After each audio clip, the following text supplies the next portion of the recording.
দেখো, সবাই আশা করি শুনতে পাচ্ছ, তাই তো? হ্যাঁ স্যার।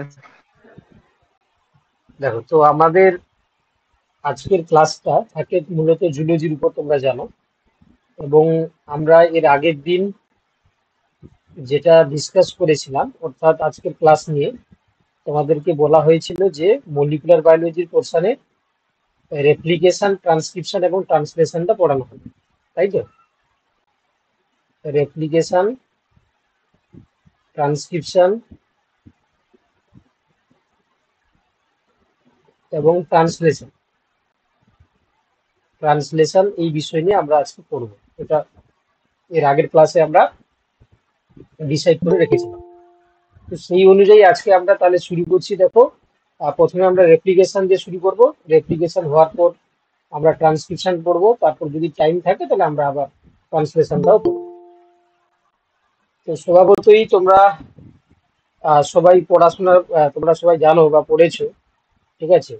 যেটা আমরা মেনলি বলে থাকি যে এই যে তিনটি প্রসেস, ঠিক আছে, রেপ্লিকেশন বলো, ট্রান্সক্রিপশন বলো, ট্রান্সলেশন বলো, তাহলে নর্মালি এই তিনটি খুবই গুরুত্বপূর্ণ প্রক্রিয়া। সেটা প্রোক্যারিওটিক এবং ইউক্যারিওটিকের ক্ষেত্রে হয়ে থাকে। আমরা নর্মালি দেখে থাকি যে ডিএনএ থেকে ডিএনএ তৈরি হতে পারে, তাই না? আবার ডিএনএ থেকে এমআরএনএ তৈরি হয়। আবার এমআরএনএ থেকে কি তৈরি হয় না, প্রোটিন তৈরি হয়। এই ডিএনএ থেকে ডিএনএ তৈরি হওয়ার প্রসেসকে আমরা কি বলি? না, রেপ্লিকেশন বলি। রেপ্লিকেশন। আবার এই ডিএনএ থেকে এমআরএনএ তৈরিকে বলা হয় ট্রান্সক্রিপশন। ট্রান্সক্রিপশন। আবার এমআরএনএ থেকে প্রোটিন তৈরি হতে বলা হয় ট্রান্সলেশন। ওকে। এবার কিছু কিছু ক্ষেত্রে আমরা কি দেখতে পাই, না এই এমআরএনএ থেকেও ডিএনএ কখনো কখনো তৈরি হয়, যদিও এটা সবার ক্ষেত্রে নয়। তো এই প্রসেসটাকে আমরা কি বলি, না রিভার্স ট্রান্সক্রিপশন। এবার এই দিবেন্দু বাবা, মিউট করে দাও। আনমিউট করা দরকার নেই, তুমি কিছু বলবে দিব্যেন্দু?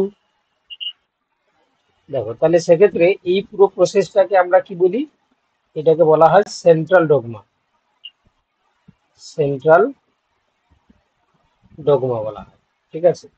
তো আমরা আজকে যে বিষয় নিয়ে আলোচনা করতে যাচ্ছি, এই তিনটে বিষয় নিয়ে, অর্থাৎ অ্যাকর্ডিং টু তোমাদের সিলেবাস অনুযায়ী আমরা আজকে এই রেপ্লিকেশন পড়বো, ঠিক আছে? রেপ্লিকেশন। তারপর আমরা ট্রান্সক্রিপশন পড়বো,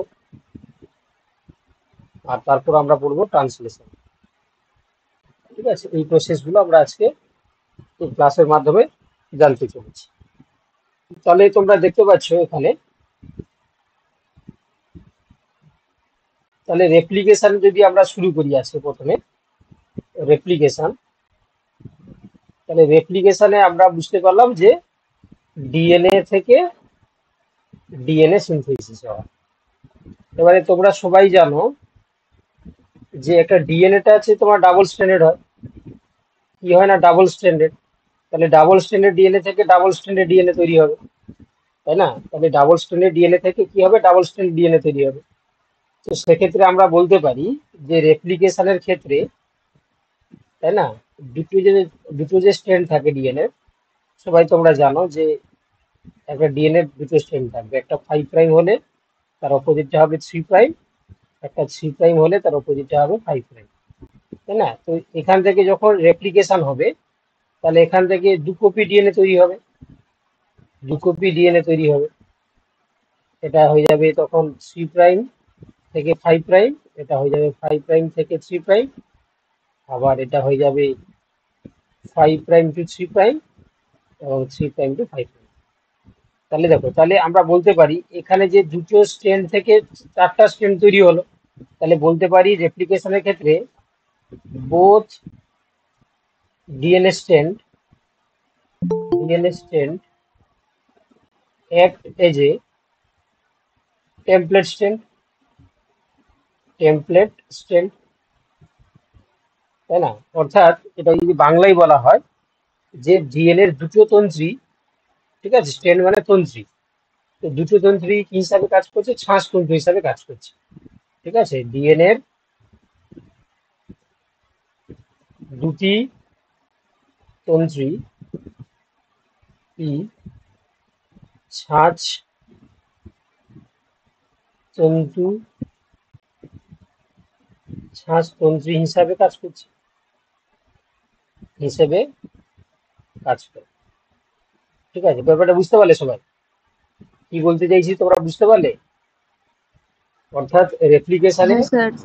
ডিএনএ দুটো স্ট্র্যান্ডই ট্যাবলেট হিসাবে কাজ করছে। কেন? যেহেতু দেখতে পাচ্ছ যে ডাবল স্ট্র্যান্ডেড ডিএনএ থেকে আবার ডাবল স্ট্র্যান্ডেড ডিএনএ তৈরি হবে, তাহলে একটা ডাবল স্ট্র্যান্ড ডিএনএ থেকে দুটো ডাবল স্ট্র্যান্ড ডিএনএ তৈরি হচ্ছে, তাই না? একটা ডাবল স্ট্র্যান্ড থেকে দুটো ডাবল স্ট্র্যান্ড ডিএনএ তৈরি হচ্ছে, এই জন্য রেপ্লিকেশনে দুটো স্ট্র্যান্ড ডিএনএ শ্বাসতন্তু বা টেমপ্লেট হিসাবে কাজ করছে।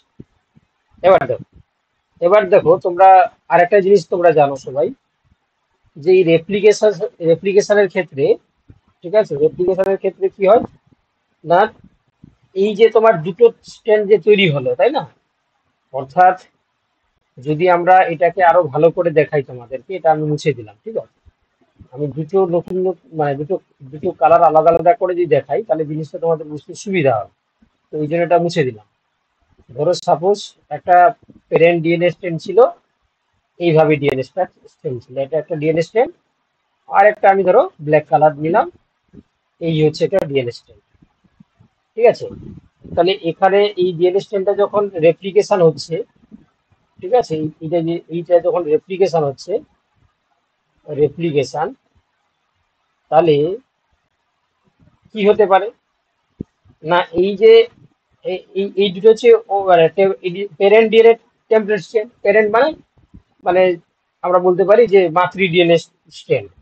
তাহলে যখন নতুন ডিএনএ স্ট্যান্ড হবে, তারা কিভাবে অ্যাকচুয়ালি তৈরি হয়, মানে আমার কথা হচ্ছে যখন নতুন তৈরি হবে এখান থেকে, তাহলে নতুনের সঙ্গে নতুন থাকবে না নতুনের সঙ্গে পুরানো থাকবে, বা নতুন পুরানো হচ্ছে কি তোমার একসঙ্গে থাকবে, তো এই নিয়ে অনেক মতবাদ হতে পারে। কিন্তু দেখা গেছে যে নতুনের সঙ্গে পুরানো, পুরানো নতুনের সঙ্গে পুরানো, অর্থাৎ এখানে ধরো যেটা ব্ল্যাক কালার রয়েছে, যেটা ব্ল্যাক কালার রয়েছে, সেই ব্ল্যাক কালারের সঙ্গে যেটা নতুন তৈরি হবে, ধরো নতুন তৈরি হলো এই কালারটা, তাহলে সেটা তার সঙ্গে থাকলো। আবার যেটা পুরানো ছিল কি রেড কালার, ঠিক আছে, রেড কালার যে স্ট্যান্ডটা ছিল তার সঙ্গে আবার নতুন যে স্ট্যান্ডটা ধরলাম এটা, সেটা থাকবে, ঠিক আছে। তাহলে অর্থাৎ আমরা বলতে পারি যে এমনটা, এটা শুধু আমার মুখের কথা না, আমরা দেখবো, ঠিক আছে। তাহলে ওল্ড এর সঙ্গে নিউ, আবার হচ্ছে তোমার ওল্ড এর সঙ্গে নিউ, তাই না? তাহলে এই যে প্রসেসটা হয় বলে আমরা কি বলি না, ডিএনএ রেপ্লিকেশনটা আছে তোমার কি সেমি কনজারভেটিভ, সেমি কনজারভেটিভ আমরা দেখতে পাই, ঠিক আছে। সেমি কনজারভেটিভ, যেটাকে আমরা বাংলায় কি বলি না, অর্ধ সংরক্ষণশীল। কি বললাম বুঝতে পারলে? এটাকে আমরা কি বলি না, অর্ধ সংরক্ষণশীল। হুম, তোমরা বুঝতে পারছো তো যারা যারা ক্লাস করছো? আমার হ্যাঁ কথা, স্যার। বলে দিন না হ্যাঁ বলো। স্যার, একবার বলে দিন না সেমি কনজারভেটিভটা।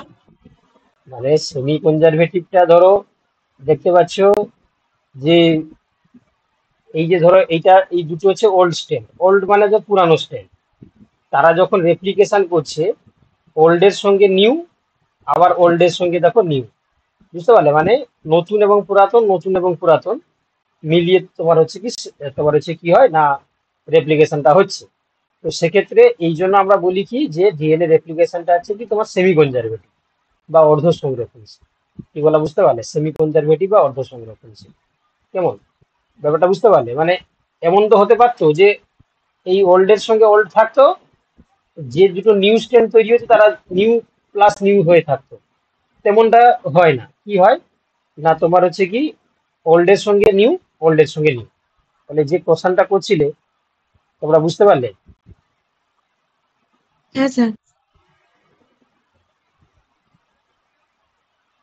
তাহলে এই হচ্ছে তোমার তোমার হচ্ছে কি সেমি কনজারভেটিভ। তো আমরা আরো বৈশিষ্ট্য দেখব যে কিভাবে রেপ্লিকেশনটা হয়, তাই না? তাহলে আপাতত তোমরা এই স্লাইডে কি কি দেখলে, যে রেপ্লিকেশনের ক্ষেত্রে ডিএনএ তোমার হচ্ছে কি দুটো স্ট্র্যান্ডই আমরা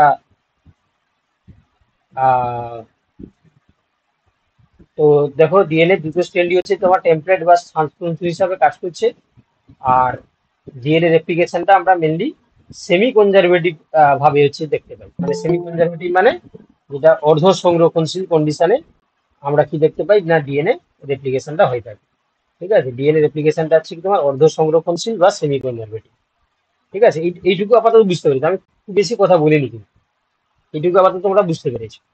চলো এবার দেখো, এবার হচ্ছে কি দেখো আমরা তোমার হচ্ছে কি পরের স্লাইডে যাব, কারণ আমরা এই রেপ্লিকেশনের বিভিন্ন যে বৈশিষ্ট্যগুলো রয়েছে বা স্টেপগুলো রয়েছে সেই স্টেপগুলোকে আমরা দেখার চেষ্টা করব।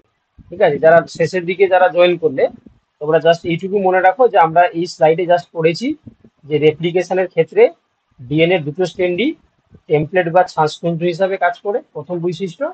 2 নম্বর বৈশিষ্ট্য বলা হলো যে রেপ্লিকেশনের সময় যে প্যারেন্ট ডিএনএ স্ট্র্যান্ড সেখান থেকে যখন নতুন ডিএনএ স্ট্র্যান্ড তৈরি হয়, ওল্ড এবং নিউ কম্বিনেশনে ডিএনএ স্ট্র্যান্ডগুলো তৈরি হয়।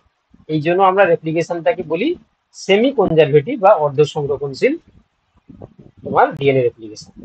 ঠিক আছে, আপাতত তোমরা বুঝতে পেরেছো তাই তো? দেখো, এবার দেখো চলে আমরা এবারে পরের স্লাইডে যাবো। এবার দেখো যে ডিএনএ প্রতিলিপিকরণ বা ডিএনএ রেপ্লিকেশনের ক্ষেত্রে, ঠিক আছে, এক এই যে কথাগুলো বলবো সেগুলো না মন দিয়ে শুনবে। যেমন দেখো, কোষ বিভাজনের ইন্টারফেস দশায় কোষের ডিএনএর পরিমাণ যে প্রক্রিয়ার দ্বারা দ্বিগুণ হয় সেই প্রক্রিয়াকে আমরা ডিএনএ রেপ্লিকেশন বলি। মানে একটু ঘুরিয়ে বলছি, আমরা বলছিলাম যে যে প্রক্রিয়া ডিএনএ থেকে ডিএনএ তৈরি হয়, যে প্রক্রিয়া ডিএনএ থেকে ডিএনএ তৈরি হয়, তাহলে বলছে এখানে যে একটা সেল ডিভিশন, তোমরা নিশ্চয়ই পড়েছো সেল ডিভিশন। তো সেই সেল ডিভিশনের আমরা ভাগ করেছিলাম ইন্টারফেজ আর মাইটোটিক ফেজ, তাই না? আমরা সেল ডিভিশনকে তোমার ভাগ করেছিলাম কি কি গো? দুটো ভাগে ভাগ করেছিলাম, তাই না? কি কি, একটা আছে তোমার ইন্টারফেজ, ইন্টারফেজ আরটা তোমার মাইটোটিক ফেজ বা এম ফেজ, সংক্ষেপে আমরা এম ফেজ বলি। এই ইন্টারফেজের কটা ভাগ ছিল গো? 3টে ভাগ ছিল। একটা ছিল তোমার জি1, একটা এস, আর হচ্ছে তোমার জি2, তাই না? তো এই যে দেখো, এই যে ইন্টারফেজের মধ্যে কোন দশায় ডিএনএ রেপ্লিকেশন ঘটে তোমরা সবাই বলতে পারবে আশা করি। তাহলে তার মধ্যে এস দশা। এস দশায়, এই এস দশায়, এই জন্য তার নাম তো সিনথেসিস স্টেজ, তাই না? এই এস দশায় কি হয় না রেপ্লিকেশনটা আমরা দেখতে পাই, রেপ্লিকেশনটা আছে তোমার দেখতে পাই, তাই না? তো সেক্ষেত্রে এই জন্য এখানে বলছে দেখো যে ইন্টারফেজ দশায় কোষের ডিএনএর পরিমাণ যে প্রক্রিয়ায় দ্বারা দ্বিগুণ হয় সেই প্রক্রিয়াকে আমরা ডিএনএ প্রতিলিপিকরণ বা রেপ্লিকেশন আমরা বলছি। এবার ডিএনএ রেপ্লিকেশন ব্যতীত কোষ বিভাজন ঘটা সম্ভব নয়। ঠিক আছে, মানে রেপ্লিকেশন ছাড়া কিন্তু কোনোভাবেই তোমার হচ্ছে কি সেল ডিভিশন পসিবল নয়। কারণ তোমরা বুঝতেই পেরেছো যে সেল ডিভিশনটা করার উদ্দেশ্য কি? সেলের নাম্বারটা আছে বাড়ানো, নাম্বার অফ সেল ইনক্রিজ করাটাই হচ্ছে উদ্দেশ্য অফ দা, মানে উদ্দেশ্য হচ্ছে কি না সেল ডিভিশনে। তাহলে সেক্ষেত্রে যদি হচ্ছে কি ডিএনএ রেপ্লিকেশন না হয় বা ডিএনএ পরিমাণ দ্বিগুণ না হয়, তাহলে সেক্ষেত্রে সেল ডিভিশন কি হতে পারবে? পারবে না, অ্যাবনর্মাল সেল হয়ে যাবে, ক্যান্সার সেল হয়ে যাবে। তো এই জন্য অবভিয়াসলি কি হতে হবে না প্রতিলিপিকরণ করাটা জরুরি, তবে গিয়ে সেখানে ডিএনএ প্রতিলিপিকরণ ঘটলে তাহলে সেল ডিভিশনটা ঘটবে। এবার কোষের নিজস্ব ডিএনএ ডিএনএ প্রতিলিপিকরণ প্রক্রিয়াকে নিয়ন্ত্রণ করে, অর্থাৎ ডিএনএর সাহায্যেই ডিএনএ সংশ্লেষিত হয়। তাই ডিএনএ রেপ্লিকেশন প্রক্রিয়াকে বলা হয় ডিএনএ ডাইরেক্টেড ডিএনএ সিনথেসিস। ঠিক আছে, এই পয়েন্টটাও মনে রাখবে। তাহলে যেহেতু হচ্ছে কি তোমার যখন ডিএনএ রেপ্লিকেশন ঘটে তখন আমরা কি দেখতে পাই না, তখন আমরা দেখতে পাই যে ডিএনএ নিজে থেকেই পার্টিসিপেট করছে ডিএনএ সিনথেসিস করার জন্য। এই কারণে আমরা ডিএনএ রেপ্লিকেশনকে বলি ডিএনএ ডাইরেক্টেড ডিএনএ সিনথেসিস। ওকে, চলো এবার, এবার দেখো, এবার একটু আগে যেটা আমি বলছিলাম এখানে যে ওল্ডের সঙ্গে নিউ থাকবে না ওল্ড ওল্ড নিউ নিউ থাকবে না ওল্ড নিউ মিশিয়ে থাকবে, 3 প্রকারের সম্ভাবনা রয়েছে, তাই না? 3 প্রকারের সম্ভাবনা রয়েছে, কি বলা বুঝতে পেরেছো তো? তো এই জন্য দেখো 3 প্রকারের সম্ভাবনাকে কি বলা হচ্ছে না, একটা বলা হচ্ছে যে তোমার কনজারভেটিভ, কনজারভেটিভ মানে ওল্ড ওল্ড নিউ নিউ। আর ডিসপারসিভ, ডিসপারসিভ মানে ওল্ড নিউ করে মিশে মিশে থাকবে। কিংবা এমন হতে পারে সেমি কনজারভেটিভ, অর্থাৎ ওল্ড নিউ এবং ওল্ড নিউ। তাহলে এই তিন প্রকার সম্ভাবনা বা প্রবাবিলিটি রয়েছে যে ডিএনএ সিনথেসিসের সময়। তো এই জন্য দেখো না, বিকিরণশীল তোমার হচ্ছে কি প্রতিলিপিকরণের ক্ষেত্রে একটি জনিত্রী ডিএনএ থেকে দুটি অপত্য দ্বিতন্ত্রী ডিএনএ সংশ্লেষিত হয় এবং জনিত্রী ডিএনএ টি ধ্বংসপ্রাপ্ত হয়, এবং অর্ধ সংরক্ষণশীল ডিএনএ প্রতিলিপিকরণের ক্ষেত্রে দ্বিতন্ত্রী জনিত্রী ডিএনএ দুটি তন্তু পরস্পর থেকে পৃথক হয় এবং প্রতিটি তন্তুর হচ্ছে কি দেখো কমপ্লিমেন্টারি তন্তু বা পরিপূরক তন্তু নতুন ভাবে সংশ্লেষিত হয়। অর্থাৎ এই জিনিসটা যেটা আমি বললাম, হয়তো অনেকে বুঝতে পারলে না, আমি তোমাদেরকে বোঝানোর চেষ্টা করছি। ঠিক আছে, যে সেমি কনজারভেটিভের ক্ষেত্রে যারা যারা বুঝতে পারছো না, দেখো ধরো একটা ডিএনএ স্ট্র্যান্ড রয়েছে, একটা রয়েছে 5 প্রাইম। ঠিক আছে, এখানে রয়েছে তোমার এ টি জি সি 3 প্রাইম। তাহলে এর ডিএনএ ডাবল স্ট্র্যান্ডেড, তাহলে এর কমপ্লিমেন্টারি যে স্ট্র্যান্ডটা হবে সেটা কি হবে? তাহলে এখানে 5 প্রাইম হলে এটা 3 প্রাইম, এ থাকলে টি, টি থাকলে এ, জি থাকলে সি, সি থাকলে জি, আর 3 প্রাইম মানে 5 প্রাইম। তাহলে এটা একটা ডিএনএ। তাহলে যখন এটা পার্টিসিপেট করছে রেপ্লিকেশনে, ঠিক আছে, রেপ্লিকেশনে তখন কি হয় না, দেখো এখানে তো ডাবল স্ট্র্যান্ডেড ডিএনএ দেখতে পাচ্ছ, এটা ডাবল স্ট্র্যান্ডেড ডিএনএ। তো তার মধ্যে এই যে প্রথম যে স্ট্র্যান্ডটা সেটা থাকলো কি না, সেটা হচ্ছে তোমার থাকবে কি হিসাবে না, তোমার হচ্ছে কি দেখো, সেটা থাকবে হচ্ছে কি তোমার 5 প্রাইম এ টি জি সি 3 প্রাইম। আর যেটা আছে তোমার আরেকটা স্ট্র্যান্ড রয়েছে সেটা কি থাকবে 3 prime T A C G 5 prime. এবারে যখন নতুন স্ট্র্যান্ডটা তৈরি হচ্ছে দেখো, এটা কি হবে 3 প্রাইমের সঙ্গে 5 প্রাইমের সঙ্গে 3 প্রাইম, এর সঙ্গে টি, টির সঙ্গে এ, জির সঙ্গে সি, সির সঙ্গে জি, এটা 5 প্রাইম। এটা হয়ে যাবে 5 প্রাইম, এটা হয়ে যাবে এ টি জি সি 3 প্রাইম। ঠিক আছে, তাহলে দেখো এখানে এটাও ডাবল স্ট্র্যান্ডেড ডিএনএ তৈরি হয়ে গেল, আবার আরেকটা ডাবল স্ট্র্যান্ডেড ডিএনএ তৈরি হলো। ছিল কোটা? তাহলে একটা ডাবল স্ট্র্যান্ডেড ডিএনএ ছিল, হয়ে গেল কোটা, এখানে একটা আর এখানে একটা, টোটাল দুটো হয়ে গেল, তাই না? তাহলে এইটাকে বলা হচ্ছে কিনা semi conservative, semi conservative DNA replication. বুঝতে পারলে কি বললাম? দেখো, তো এটাই বলার চেষ্টা করছে, দেখো যে যখন ডিএনএ রেপ্লিকেশন ঘটে, ও যদি অর্ধ সংরক্ষণশীল বা সেমি কনজারভেটিভ হয়, তখন দ্বিতন্ত্রী জনিত ডিএনএ দুটি তন্তু পরস্পর থেকে পৃথক হয়ে যায়। দেখো পরস্পর থেকে আলাদা হয়ে গেল, এটা এটা এটা একটা ওল্ড স্ট্রেন, এটা ওল্ড স্ট্রেন, দেখো আলাদা হয়ে গেছে, ওল্ড আর ওল্ড আলাদা হয়ে গেছে, তাই না? দিয়ে কি হচ্ছে, পৃথক হয়ে গিয়ে, হ্যাঁ, সেখানে আমরা কি দেখতে পাচ্ছি, একটি করে তন্তু জনিত ডিএনএ এবং অন্যটি নতুন সংশ্লেষিত ডিএনএ এর সঙ্গে কমপ্লিমেন্টারি বা মানে পরিপূরক হচ্ছে। বেশ কমপ্লিমেন্টারি কেন? দেখতে পাচ্ছ ডিএনএ রেপ্লিকেশনের সঙ্গে এ সর্বদা টি এর সঙ্গে যুক্ত হয় দুটো হাইড্রোজেন বন্ড নিয়ে, জি সর্বদা তিনটে হাইড্রোজেন বন্ড নিয়ে সি এর সঙ্গে যুক্ত হয়। এইটাকে বলা হয় কমপ্লিমেন্টারি বেস পেয়ার, এটাকে বলা হচ্ছে কি কমপ্লিমেন্টারি বেস পেয়ার, বা এটাকে আমরা বাংলায় কি বলি, পরিপূরক, পরিপূরক তোমার হচ্ছে কি বেস পেয়ারকে কি বলবো বাংলায়? পরিপূরক হচ্ছে তোমার বেস পেয়ার, বা এটাকে বলবো বেস পেয়ার। ঠিক আছে, এইভাবে কি হয় না, তারা কমপ্লিমেন্টারি হিসাবে যুক্ত থাকে।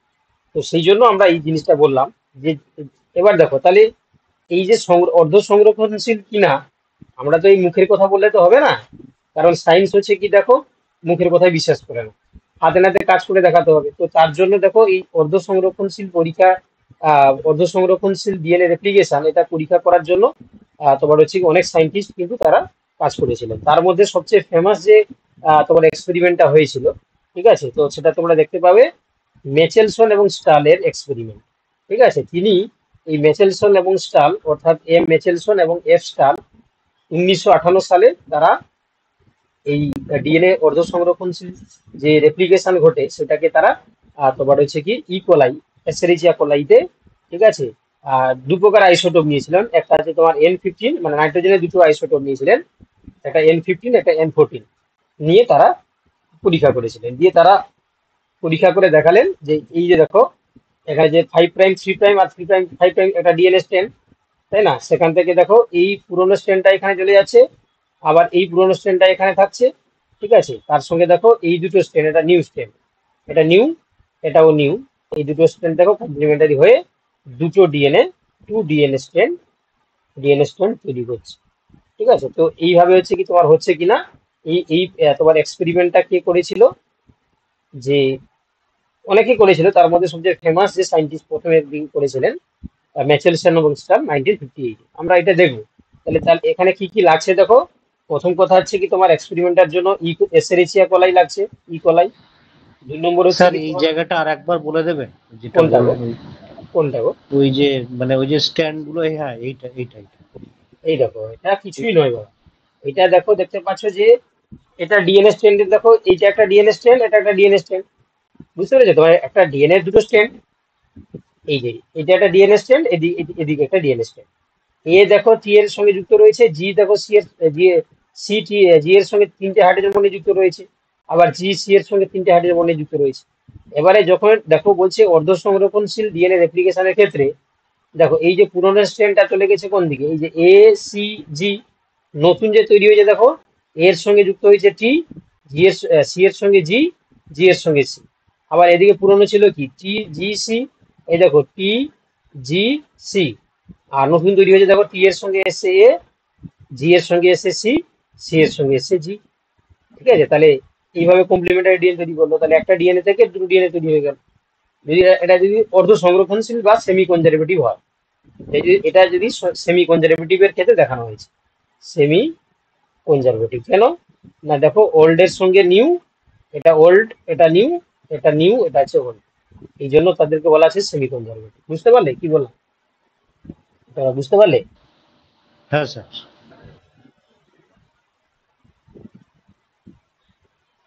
কি গো বাকিরা বলো, তোমরা সবাই বুঝতে পারছো তো? সমস্যা হলে বলবে, ঠিক আছে? হ্যাঁ স্যার, বুঝতে পেরেছি। হ্যাঁ স্যার।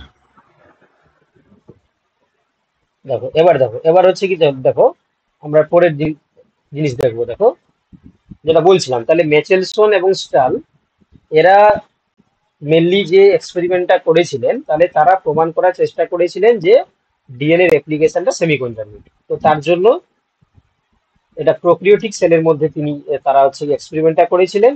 এসেরিচিয়া কোলাই বা ইকোলাইকে নিয়েছিলেন প্রথম কথা।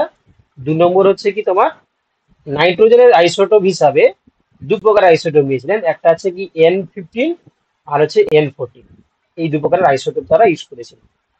তো এই 2 প্রকার আইসোটোপ যে তারা ইউজ করেছিলেন, সেখানে এই আইসোটোপ দুটোর ক্ষেত্রে তারা প্রথমে কি করেছিলেন, ভালো করে শোনো মন দিয়ে।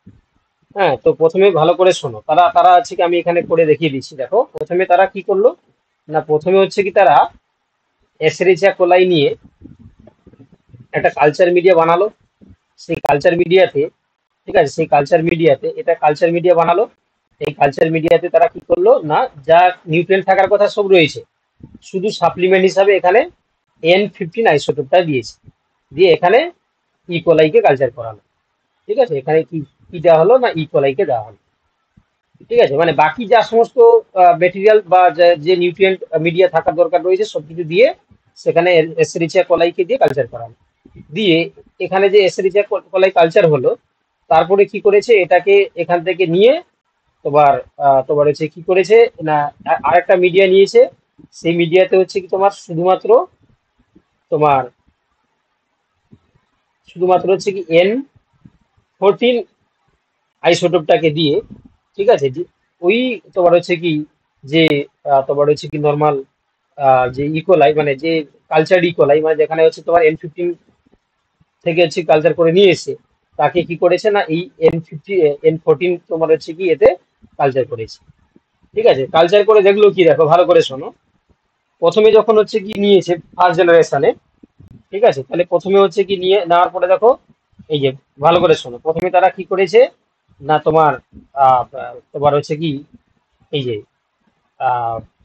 ইকোলাইকে তেজস্ক্রিয় ভারী নাইট্রোজেন N15 এর পোর্শন মাধ্যমে প্রায় 14টি জনু পর্যন্ত বৃদ্ধি করেছে। মানে এই যে প্রথমে N15 আইসোটোপ যুক্ত মিডিয়াতে কত না তোমার হচ্ছে কি 14টি জেনারেশন, 14 জনু বা জেনারেশন পর্যন্ত তারা কালচার করেছে। কালচার করার পরে সেখান থেকে নিয়ে তারা কি করেছে দেখো না, তারা বলছে যে স্বাভাবিক এই যে তোমার এইভাবে N15 নাইট্রোজেন বহনকারী ডিএনএ যুক্ত ব্যাকটেরিয়া কোষকে স্বাভাবিক নাইট্রোজেন যুক্ত কোষের মাধ্যমে, স্বাভাবিক বলতে N14, ঠিক আছে, এটা N14 এ দিয়ে তারা কি করেছে আবার ওটাকে বৃদ্ধি করাচ্ছে, মানে কালচার করেছে। দিয়ে তোমার কি করেছে, যেহেতু ইকোলাই কোষের প্রতিটি জনু অতিক্রম করতে 30 মিনিট সময় লাগে, হ্যাঁ, তাই প্রতিটি জনু থেকে ব্যাকটেরিয়া কোষ পৃথক করে caesium chloride density gradient centrifugation পদ্ধতিতে তারা কি করেছে না তোমার হচ্ছে কি ডেনসিটি গ্রেডিয়েন্ট করেছে। অর্থাৎ দেখো ভালো করে শোনো, অর্থাৎ কি করলো তারা, তাহলে প্রথমে এই 14 জনু পর্যন্ত করার পরে এখান থেকে ব্যাকটেরিয়াটাকে নিয়ে N14 এ গ্রো করিয়েছে। গ্রো করার পরে দেখো প্রথম জেনারেশন, ফার্স্ট জেনারেশন হয়েছে, দিয়ে এখান থেকে সেলগুলোকে নিয়ে কি করেছে না সিজিয়াম ক্লোরাইড দ্রবণে ওই সেলগুলোকে তোমার সেন্ট্রিফিউজ করে দিয়ে কি করেছে না সেন্ট্রিফিউজের এক্সপেরিমেন্ট নিয়েছে। আবার সেকেন্ড জেনারেশন পর্যন্ত করে তারও আবার রেজাল্ট নিয়েছে, আবার থার্ড জেনারেশন করে তারও রেজাল্ট নিয়েছে। ঠিক আছে, তো সেই রেজাল্টগুলো আমি এখানে দেখাচ্ছি। দেখো তাহলে প্রথমে যখন যখন হচ্ছে কি তোমার ওই ওই তোমার হচ্ছে কি সি সরি যখন তারা N15 হচ্ছে কি তোমার মিডিয়া থেকে নিয়ে প্রথমে যখন সেন্ট্রিফিউজ করেছে, যেখানে N15 মিডিয়াতে গ্রো করানো ছিল, সেখান থেকে নিয়ে ইকোলাইকে নিয়ে কি করেছে না তোমার সেন্ট্রিফিউজ করেছে, তাকে আমরা ধরে নিচ্ছি কি না জিরো জেনারেশন। বুঝতে পেরেছো তো, মানে N15 মিডিয়াতে যখন রেখে কালচার করার পরে তো তাকে N14 এ ট্রান্সফার করেছে। তো যখন N14 এ ট্রান্সফার করার আগে কিছু ব্যাকটেরিয়া, যে ব্যাকটেরিয়াগুলোকে N14 মিডিয়াতে কালচার করেছিল, সেটাকে নিয়ে সেন্ট্রিফিউজ করে দেখেছে। কি দেখলো দেখো, এই যে তোমার সিজিয়াম ক্লোরাইডকে দিয়ে একটা সেন্ট্রিফিউজ করে দেখলো যে এখানে আমরা কি দেখতে পেলাম না, এই এই যে এটা এটা টেস্ট টিউবার, ঠিক আছে, এটা যেটা টেস্ট টিউব, সেই টেস্ট টিউবে দেখো একদম নিচের দিকে ব্যান্ড পড়েছে। ঠিক আছে, নিচের দিকে কেন ব্যান্ড পড়েছে, এবং তাকে কি করলো দেখো ইউভি তোমার হচ্ছে কি স্পেকট্রোমিটারে যখন হচ্ছে কি তাকে তোমার হচ্ছে কি এটাকে দিয়ে রিডিং নিল, ওডি ভ্যালু নিল, তখন এটা কার্ভ দেখা গেল কি এরকম একটা কার্ভ এলো। ঠিক আছে, তাহলে এই যে নিচের দিকে ভারী ব্যান্ড এলো কেন, তোমরা বুঝতে পারছো যে এখানে N15 মিডিয়াতে তো গ্রো করিয়েছে, তাহলে সেই তার ডিএনএ গুলো সব N15 নিয়ে গঠিত হবে। তাহলে ভারী N15 আর N14 এর মধ্যে কোনটা ভারী, N15 ভারী, তো এই জন্য নিচের দিকে ব্যান্ডটা পড়েছে। এবারে যখন ফার্স্ট জেনারেশন, মানে ফার্স্ট জেনারেশন বলতে যখন N14 এ দিয়ে যখন হচ্ছে কি যে ব্যাকটেরিয়া গুলোকে গ্রো করিয়েছে সেগুলোকে ফার্স্ট জেনারেশন, সেখান থেকে যখন নিয়েছে তখন দেখো কি হয়েছে না তোমার এরকম করে নিচে আর ব্যান্ড আসেনি, এরকম মিডলে একটা ব্যান্ড এসছে, ইন্টারমিডিয়েট ব্যান্ড। কেন হয়েছে বলো দেখি, কারণ দেখো ভালো করে শোনো, যখন হচ্ছে কি এখান থেকে নিয়েছে, তাহলে এই যে প্রথমের ভারী ডিএনএ কেন বলেছিল, তাহলে এর N15 থাকবে, N15 থাকবে। যখন এখানে ফার্স্ট জেনারেশন N14 ট্রান্সফার করেছে, তাহলে N15 আর N14 চলে আসবে, আবার N15 N14 চলে আসবে। তাহলে সেই জন্য দেখো এখানে হাইব্রিড হচ্ছে, ব্যান্ড পেয়েছে। আর এই জন্য এই যে এখানে পিক আসছিল, পিকটা সরে গিয়ে এখানে মিডিলে এসছে। আচ্ছা, যখন যখন সেকেন্ড জেনারেশন করলো, তাহলে কি হবে বলো দেখি, তাহলে এখানে ছিল কি N15 N14 আর N15 N14। যখন সেকেন্ড জেনারেশনে কি সেই আবার তো তোমার কি পাচ্ছে, N14 পাচ্ছে। তাহলে তখন এখান থেকে আমরা কি দেখতে পাবো, N15 N14, আবার কিন্তু কি হবে N14 N14, আবার এখানেও সেরকম N15 N15 এবং N14 N14 পাবো। ঠিক আছে, তো এই জন্য দেখো এখানে দুটো পিক পাচ্ছে, দুটো পিক পাচ্ছে কি কি, একটা দেখো ইন্টারমিডিয়েট পিক আর একটা তোমার N14 N14, এবং এখানেও দেখো ব্যান্ড পাচ্ছে কি একদম উপরের দিকে একটা ব্যান্ড পাচ্ছে N14 N14 এর জন্য, আর এখানে ইন্টারমিডিয়েট ব্যান্ড পাচ্ছে কি N14 N15 এর জন্য। ঠিক আছে, দেখো এখানে আমরা দেখতে পাচ্ছি এই দুটো হচ্ছে কি তোমার স্বাভাবিক ডিএনএ তৈরি হচ্ছে, কোন দুটো, এই যে এটা একটা একটা একটা, আর এই দুটো হচ্ছে তোমার হাইব্রিড ডিএনএ দেখতে পাচ্ছি। আবার থার্ড জেনারেশনে যখন নিয়ে যাচ্ছে সেই একইভাবে N14 এ গ্রো করিয়ে থার্ড জেনারেশনে যখন দেখছে, তখন কি হবে বলে দেখি, তাহলে এটাও তো থাকবে, মানে N15 N14 থাকছে, তার সঙ্গে N14 হয়ে যাবে, N14 হয়ে যাবে, এখান থেকে তো N14 N14 আর N14 N14, সেই একই জিনিস এখানেও সেই সেম থাকবে।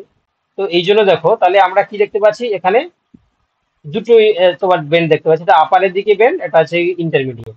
লোয়ারের দিকে বেন্ড নেই, কিন্তু যেটা লোয়ারের দিকে এখানে বেন্ড ছিল এখানে লোয়ারের দিকে বেন্ড নেই। এবং এখানে তোমরা যদি গ্রাফ দেখা হয় তাহলে এখানে দেখো এই গ্রাফটা হচ্ছে কি বেশি পাচ্ছে আর এটা কম পাচ্ছে। কেন এই গ্রাফটা বেশি পাচ্ছে কি জন্য? না এটা হচ্ছে তোমার বেশি পাচ্ছে N14 এর জন্য, N14 এর জন্য, আর এটা পাচ্ছে N14 N15 এর জন্য। ঠিক আছে, আর এটা N14 এর জন্য। ঠিক আছে, তো এই জিনিসটা দেখো, তাহলে যদি আমরা রেশিও বানাই তাহলে কি দেখো, তাহলে তোমরাই বলো দেখি, এই যে থার্ড জেনারেশন যদি আমরা রেশিও বানাই তাহলে বলো দেখি যে N15 N14 is to N14 N14 রেশিওটা কত হবে? দেখো এই N15 N14 কটা আসবে? দুটো আসবে। আর N14 কটা আসবে বলো, তোমরাই বলো কটা আসবে, কটা আসবে গো? এই দেখো এখানে N14 N15 তিনটে। আছে একটা, আর এদিকে একটা, দুটো।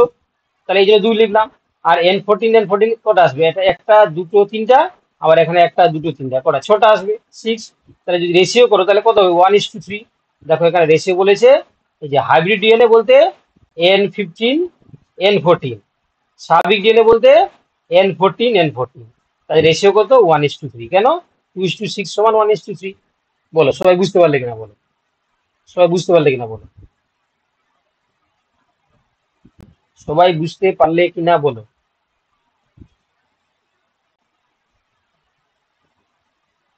সবাই বুঝতে পারলে? স্যার দুটো ধাপে দেখানো স্যার, দুবার আসলো স্যার, কোথায় দুটো ধাপে বলতে বলো কোনটা বলছো বলো, বইয়ের কিছু কারণ স্যার নেই, বলো আমি চলে বলে দিচ্ছি।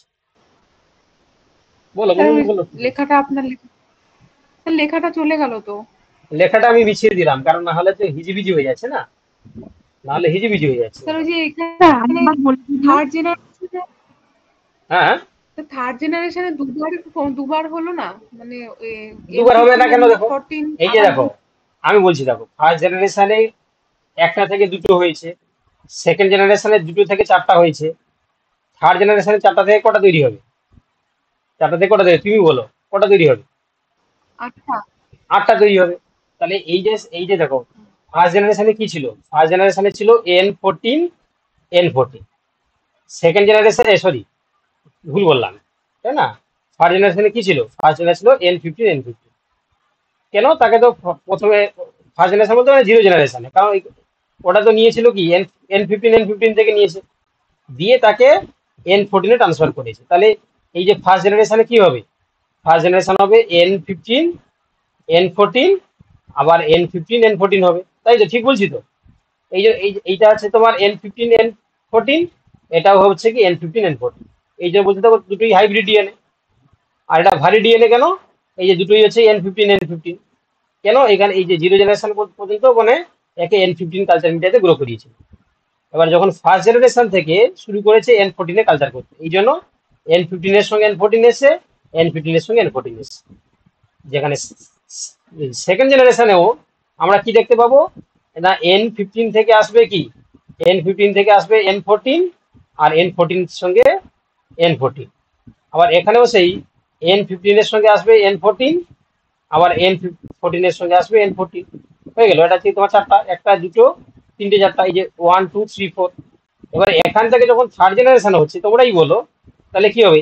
প্রথমে এটাকে ধরো, তাহলে কি হবে? N15 N14, আবার এইটাকে ধরলে N14 N14, আবার এটা থেকে N14 N14, আবার নিচেরটা থেকে N14 N14। কটা তৈরি হলো? চারটা। আবার এদিকেও সেই একই আসবে না, এখানেও আসবে N15 N14, এখানেও আসবে তোমার N14 N14। কমপ্লেক্স হয়ে যাবে, কিন্তু আমি স্যার বুঝতে just, হ্যাঁ বুঝতে পেরেছি, চারটা চারটা আটটা আসবে। তো সেই চারটা চারটা আটটার মধ্যে N15 কটা আসবে? N15 14 কটা আসবে?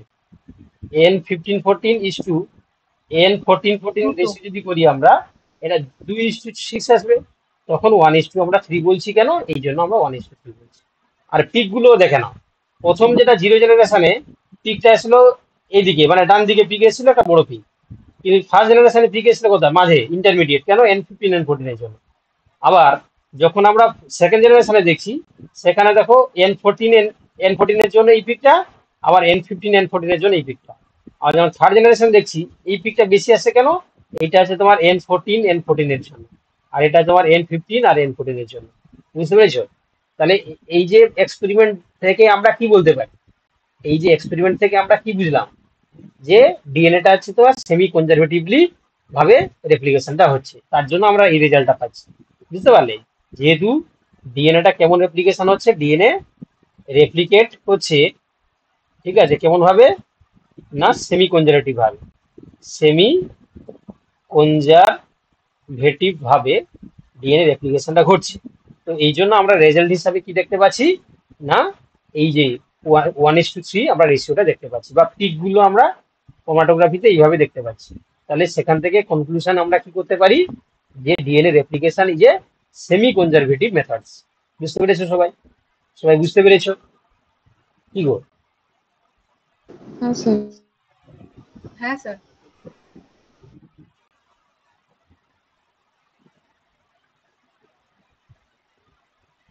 কি গো তন্ময় না তাপস? তখন তন্ময় তোমার বুঝতে পারছো তো সব?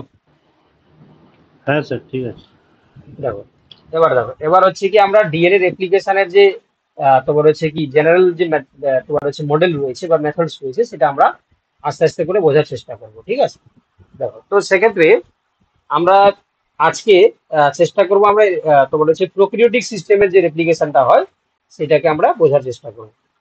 তো দেখো, ডিএনএ রেপ্লিকেশনের ক্ষেত্রে যে এনজাইমটা হচ্ছে কি মূল ভূমিকা পালন করে বা প্রধান ভূমিকা পালন করে বা মুখ্য ভূমিকা পালন করে বা চিপ রোল প্লে করে, তার নাম কি না, তার নাম হচ্ছে কি ডিএনএ পলিমারেজ। ঠিক আছে? তো সেই ডিএনএ পলিমারেজ ছাড়াও আরো অনেক উৎসেচক রয়েছে যারা অ্যাক্টিভলি পার্টিসিপেট করে ইন ডিএনএ রেপ্লিকেশন। ঠিক আছে? এবার দেখো, ডিএনএ রেপ্লিকেশনের ক্ষেত্রে, ঠিক আছে, ধরো একটা ডিএনএ রয়েছে, এই এটা আমি ডিএনএ আঁকছি। ঠিক আছে? এই ডিএনএ এর যে কোনো জায়গা থেকে তো আর ডিএনএ রেপ্লিকেশন শুরু হবে না। একটা ডিএনএ এর যে কোনো জায়গা থেকে তো আর রেপ্লিকেশন শুরু হবে না। এটা ধরো 5 প্রাইম, আর এটা ধরো 3 প্রাইম, এটা ধরো 3 প্রাইম, এটা ধরো 5 প্রাইম। তাহলে যে জায়গা থেকে, দেখো, যে স্থান থেকে তোমার হচ্ছে রেপ্লিকেশনটা শুরু হবে তাকে বলা হচ্ছে কি অরিজিন অফ রেপ্লিকেশন সাইট। ঠিক আছে? Origin of replication site. হ্যাঁ, দুটি উৎসেচক যথাক্রমে ডিএনএ গাইরেজ এবং ডিএনএ হেলিকেজ ওই স্থানে সংযুক্ত হয় এবং দ্বিতন্ত্রী ডিএনএর পরিপূরক তন্ত্রীর মধ্যে উপস্থিত সর্পিলাকার জোট খুলতে সাহায্য করে। বাংলা একটু কমপ্লিকেশন দেখতে পাচ্ছ, আমি বলে দিচ্ছি। ঠিক আছে? যে ধরো এই জায়গাটা তোমার ওরাইসি, এই জায়গাটা হচ্ছে কি অরিজিন। অরিজিন বলতে যেখান থেকে ডিএনএ রেপ্লিকেশনটা শুরু হবে। এবারে ওই জায়গায় দুটো তোমার হচ্ছে কি এনজাইম রয়েছে, তার নাম ডিএনএ গাইরেজ এবং হেলিকেজ। ঠিক আছে? ওরা কি করে না ডিএনএ গুলোকে, এখানে যে ডিএনএ তো তোমার ডাবল হেলিক্স স্ট্রাকচার। ঠিক আছে? একটা স্ট্র্যান্ডের সঙ্গে আরেকটা ডিএনএ কি করে না তোমার হচ্ছে কি ওভারল্যাপ করে, মানে তোমার কমপ্লিমেন্টারি বেস প্যারেন্ট করে তোমার হচ্ছে কি হেলিক্যাল স্ট্রাকচার মেনটেন করে। তো তখন হচ্ছে কি তাহলে যখন রেপ্লিকেশন হতে গেলে এখানে কি হতে হবে না আনউইন্ডিং হতে হবে। বুঝতে পারলে? আনউইন্ডিং হতে হবে, অর্থাৎ এই এই যে রেপ্লিকেশনের জন্য দুটো স্ট্র্যান্ড গুলোকে পরস্পর থেকে আলাদা হতে হবে। কারণ ডিএনএ গুলো তো কি করে কমপ্লিমেন্টারি বেস পেয়ার থাকে, এ থাকলে এখানে টি থাকবে, জি থাকলে এখানে সি থাকবে, সি থাকলে এখানে তোমার হচ্ছে কি জি থাকলে সি থাকবে, এইভাবে করে থাকবে। তাহলে এদের মাঝখানে হাইড্রোজেন বন্ডগুলোকে কাটতে হবে, আবার ডিএনএ দুটো স্ট্র্যান্ডকে পরস্পর থেকে দূরে সরতে হবে। হ্যাঁ, এটা বলা যে ডিএনএ আনউইন্ডিং। তো এই আনউইন্ডিং এর জন্য অরিজিন সাইডে প্রথমে কি এসে বাঁধে ডিএনএ গাইডেজ এবং হচ্ছে ডিএনএ হেলিকেজ। ঠিক আছে? তো কি হয় দেখো, যেই হচ্ছে কি তারা বাঁধলো, ঠিক আছে, তখন কি হয় দেখো না এক বিশেষ ধরনের প্রোটিন ডিএনএ এর জোট উন্মুক্ত হওয়ার পর, হ্যাঁ, প্রতিটি তন্তুতে সংযুক্ত হয়। এই যে বিশেষ ধরনের প্রোটিনের নাম তোমরা নিশ্চয়ই জানো, তার নাম হচ্ছে কি তোমার এসএসবি। এসএসবি তার নাম হচ্ছে সিঙ্গেল স্ট্র্যান্ড বাইন্ডিং প্রোটিন। এই যে বিশেষ ধরনের প্রোটিন যখন ধরো এই জায়গাটায় খুলে যাচ্ছে, দেখো ইয়েতে তোমার হচ্ছে আনউইন্ডিং হয়ে যাচ্ছে দুটো ডিএনএ স্ট্র্যান্ড, তখন এই এসএসবি প্রোটিন এরা কি করছে না ওই আনউইন্ডিং হচ্ছে ডিএনএ স্ট্র্যান্ডে কে বসে যাচ্ছে, যাতে তারা আবার না যুক্ত হতে পারে বা তারা আবার না তোমার হচ্ছে জোর বাঁধতে পারে। ঠিক আছে? এরপর দেখো প্রাইমেজ নামক একটা উৎসেচক, প্রাইমেজ, ও কি করছে না তোমার একটা তোমার হচ্ছে কি উৎসেচক জনিত্রী ডিএনএ 3 প্রাইম থেকে 5 প্রাইম তন্তুর 3 প্রাইম প্রান্তে যুক্ত হয় এবং দেখো 10 থেকে 60 নিউক্লিওটাইড দৈর্ঘ্য বিশিষ্ট প্রাইমার আরএনএ সংযুক্ত করে। ঠিক আছে? আচ্ছা, আমি একটু তোমাদের একটু জাস্ট একটু বলে দিই, কারণ শুরুতে একটু না বলে দিলে সমস্যা রয়েছে। ঠিক আছে? কারণ স্যার এই জায়গাটা একটু বলে দেবেন, ওই আমি আমি বলে দিচ্ছি, গাইডেজ কি করে? হ্যাঁ, হ্যাঁ, হ্যাঁ। আমি সবটাই বলে দিচ্ছি বাবা, সবটাই বলে দিচ্ছি। যখন আমি ধরেছি জিনিসটাকে তোমাদেরকে ক্লিয়ার করেই ছাড়বো। ঠিক আছে? দেখো, তো এখানে আমি একটা স্লাইড নিয়ে নিই, তাই ভালো। ঠিক আছে? দেখো, তাহলে যেটা হচ্ছে কি আমরা শুরু করছি, দেখো ডিএনএ রেপ্লিকেশনের ক্ষেত্রে, ডিএনএ রেপ্লিকেশন, রেপ্লিকেশন যেমন আমরা প্রথমে দেখেছিলাম, যেমন আমরা কি প্রথমে বলেছিলাম যে দুটো ডিএনএ দুটো স্ট্র্যান্ডই টেমপ্লেট হিসেবে কাজ করে, ঠিক আছে, both strand, both DNA strand act as a template strand, template strand। 2 নম্বর কথা আছে দেখো, both strand act as a leading and lagging strand, leading and lagging strand। আচ্ছা, এই ব্যাপারটা আমি একটু আলোচনা করি, ঠিক আছে। লিডিং স্ট্র্যান্ড আর লেগিং স্ট্র্যান্ড কি জিনিস, তার আগে বলে দিচ্ছি ডিএনএ রেপ্লিকেশনের যে অভিমুখ বা ডাইরেকশন, ডিএনএ রেপ্লিকেশন ডাইরেকশন কিভাবে হয়, রেপ্লিকেশনটা কেমন ভাবে হয়, তার ডাইরেকশন আমরা দেখি, তাহলে দেখতে পাবো কি না, টেমপ্লেটের হচ্ছে তোমার 3 প্রাইম থেকে 5 প্রাইম অভিমুখে, আর ডিএনএ যেটা সিনথেসিস হয়, সিনথেসিস ডিএনএ 5 প্রাইম থেকে 3 প্রাইম, বুঝতে পেরেছো? মানে আবার বলছি, ধরো একটা ডিএনএ রয়েছে কি 5 প্রাইম থেকে 3 প্রাইম, আবার 3 প্রাইম থেকে 5 প্রাইম, তাহলে এখানে ডিএনএ অ্যাপ্লিকেশনের যে অভিমুখটা কেমন হবে, এইখানে প্রাইমার বসবে, এই বরাবর সিনথেসিস করবে, এখানে প্রাইমার বসবে, এই বরাবর সিনথেসিস করবে, ঠিক আছে। তো সেক্ষেত্রে দেখো, ভালো করে শোনো, আমি প্রথমে যেটা বললাম তোমরা বুঝতে পেরেছো যে দুটো স্ট্যান্ডই টেমপ্লেট হিসাবে কাজ করবে, খুব ভালো কথা। সেকেন্ড যে পয়েন্টটা বললাম যে এই ডিএনএ দুটো স্ট্যান্ডই কি হিসাবে কাজ করছে না, লিডিং স্ট্যান্ড আর লেগিং স্ট্যান্ড হিসাবে কাজ করছে। কি কেন বলছি, তার জন্য একটা স্লাইড আমাকে নিতে হবে, দিয়ে তোমাকে দেখাতে হবে। দেখো দেখো কি হয় না, এখানে আমরা দেখতে পাবো যে যখন হচ্ছে কি, ধরো একটা এরকম করে একটা ডিএনএ কুণ্ডলিকিত হয়ে রয়েছে, এটা ডিএনএ কুণ্ডলিকিত হয়ে রয়েছে। প্রথমে কি হলো, এটা যে জায়গা, এই জায়গাটা ধরো রেপ্লিকেশন হবে, এই জায়গাটায় আনউইন্ডিং ঘটলো, এই জায়গাটা আনউইন্ডিং ঘটেছে, এরকম খুলেছে। তাহলে এই যে খুলেছে, ভালো করে শোনো, আমি এখানে প্রাইম বসিয়ে দিচ্ছি, নাহলে জিনিসটা সুবিধা হবে না। এটা 5 প্রাইম হলে, যেটা খুলেছে এটা যে তোমার 3 প্রাইম, তাই তো, এই যে করে আসবে, এটা আসবে, এটা আসবে 3 প্রাইম, আর এটা যদি 3 প্রাইম হয় তাহলে এটা হচ্ছে তোমার 5 প্রাইম। এবারে শোনো, তাহলে এই যেখানে হচ্ছে কি তোমার, এটা হচ্ছে অরিজিন, কারণ এখান থেকে ডিএনএ রেপ্লিকেশনটা শুরু হচ্ছে। এবারে দেখো, যেই এখানে খুলেছে, তাহলে এখানে তোমার হচ্ছে কি দুটো স্ট্যান্ডের ক্ষেত্রে আমরা দেখতে পাবো যে এই দিকে স্ট্যান্ডটা যেখানে এদিকে খুলে খুলে যাবে, আবার এদিকেও খুলে খুলে যাবে। তো যতক্ষণ এই আনউইন্ডিং যতটা হয়েছে, সেখানে যদি আমরা রেপ্লিকেশনটা দেখি, তাহলে কি দেখতে পাবো না, তার মধ্যে তোমার এই যে 3 প্রাইম থেকে 5 প্রাইম, এইখানে প্রাইমারটা বসে এইদিকে কন্টিনিউ ডিএনএ সিনথেসিস করে করে যাবে, আবার এখানেও ঠিক একইভাবে প্রাইমারটা বসে এইদিকেও ডিএনএ সিনথেসিস করে যাবে। কিন্তু যখন এদিকে আনউইন্ডিং হচ্ছে আর এদিকে আনউইন্ডিং হচ্ছে, ভাবো, তাহলে এইটাকে আমরা বলছি কি লিডিং স্ট্যান্ড, লিডিং স্ট্যান্ড। আবার এই যে এখানে প্রাইমার বসছে, আবার এখানে কিছুটা খুললে এখানে প্রাইমার বসবে, এখানে ডিএনএ সিনথেসিস করবে, তখন এই স্ট্যান্ডটা হয়ে যাবে কি লেগিং স্ট্যান্ড, লেগিং স্ট্যান্ড। কিন্তু এই এই জায়গাটার এদিকেরটাকে আমরা বলবো leading stand, leading stand, leading stand. আবার এই যে লিডিং স্ট্যান্ডের এই জায়গা থেকে এদিকেও আমরা এই স্ট্যান্ডটাকে কি বলবো তখন, না লেগিং স্ট্যান্ড, লেগিং স্ট্যান্ড। কেন না, এই যে বললাম যে ডিএনএ রেপ্লিকেশন আমরা দেখতে পাই 3 প্রাইম টু 5 প্রাইম, কার অনুযায়ী না টেমপ্লেট অনুযায়ী, শ্বাসতন্ত্র অনুযায়ী। তো সেক্ষেত্রে যতক্ষণ সে 3 প্রাইম মুক্ত পাচ্ছে, সেখানে সে ডিএনএ প্রাইমারটা বসে ডিএনএ রেপ্লিকেশন করে যাবে, তাই না? তো এই জন্য আমি এই পয়েন্টটা বললাম যে দুটো স্ট্যান্ড বা দুটো তন্ত্রী ডিএনএ এর ক্ষেত্রে দুটোই হচ্ছে তোমার লিডিং স্ট্যান্ড এবং লেগিং স্ট্যান্ড হিসাবে কাজ করে। দুটো স্ট্যান্ডই কি হিসাবে কাজ করে, লিডিং স্ট্যান্ড এবং লেগিং স্ট্যান্ড হিসাবে কাজ করে।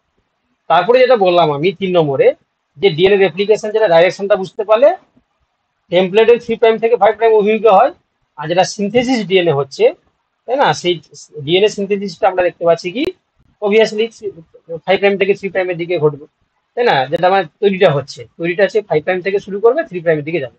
তাহলে লিডিং স্ট্রেন আর লেগিং স্ট্রেন ব্যাপারটা বুঝতে পারলে। তাহলে লিডিং স্ট্রেন কি জিনিস না, লিডিং স্ট্রেন হচ্ছে কি তোমার 3' টু 5' টেমপ্লেট অভিমুখে কন্টিনিউ যে ডিএনএ সিনথেসিস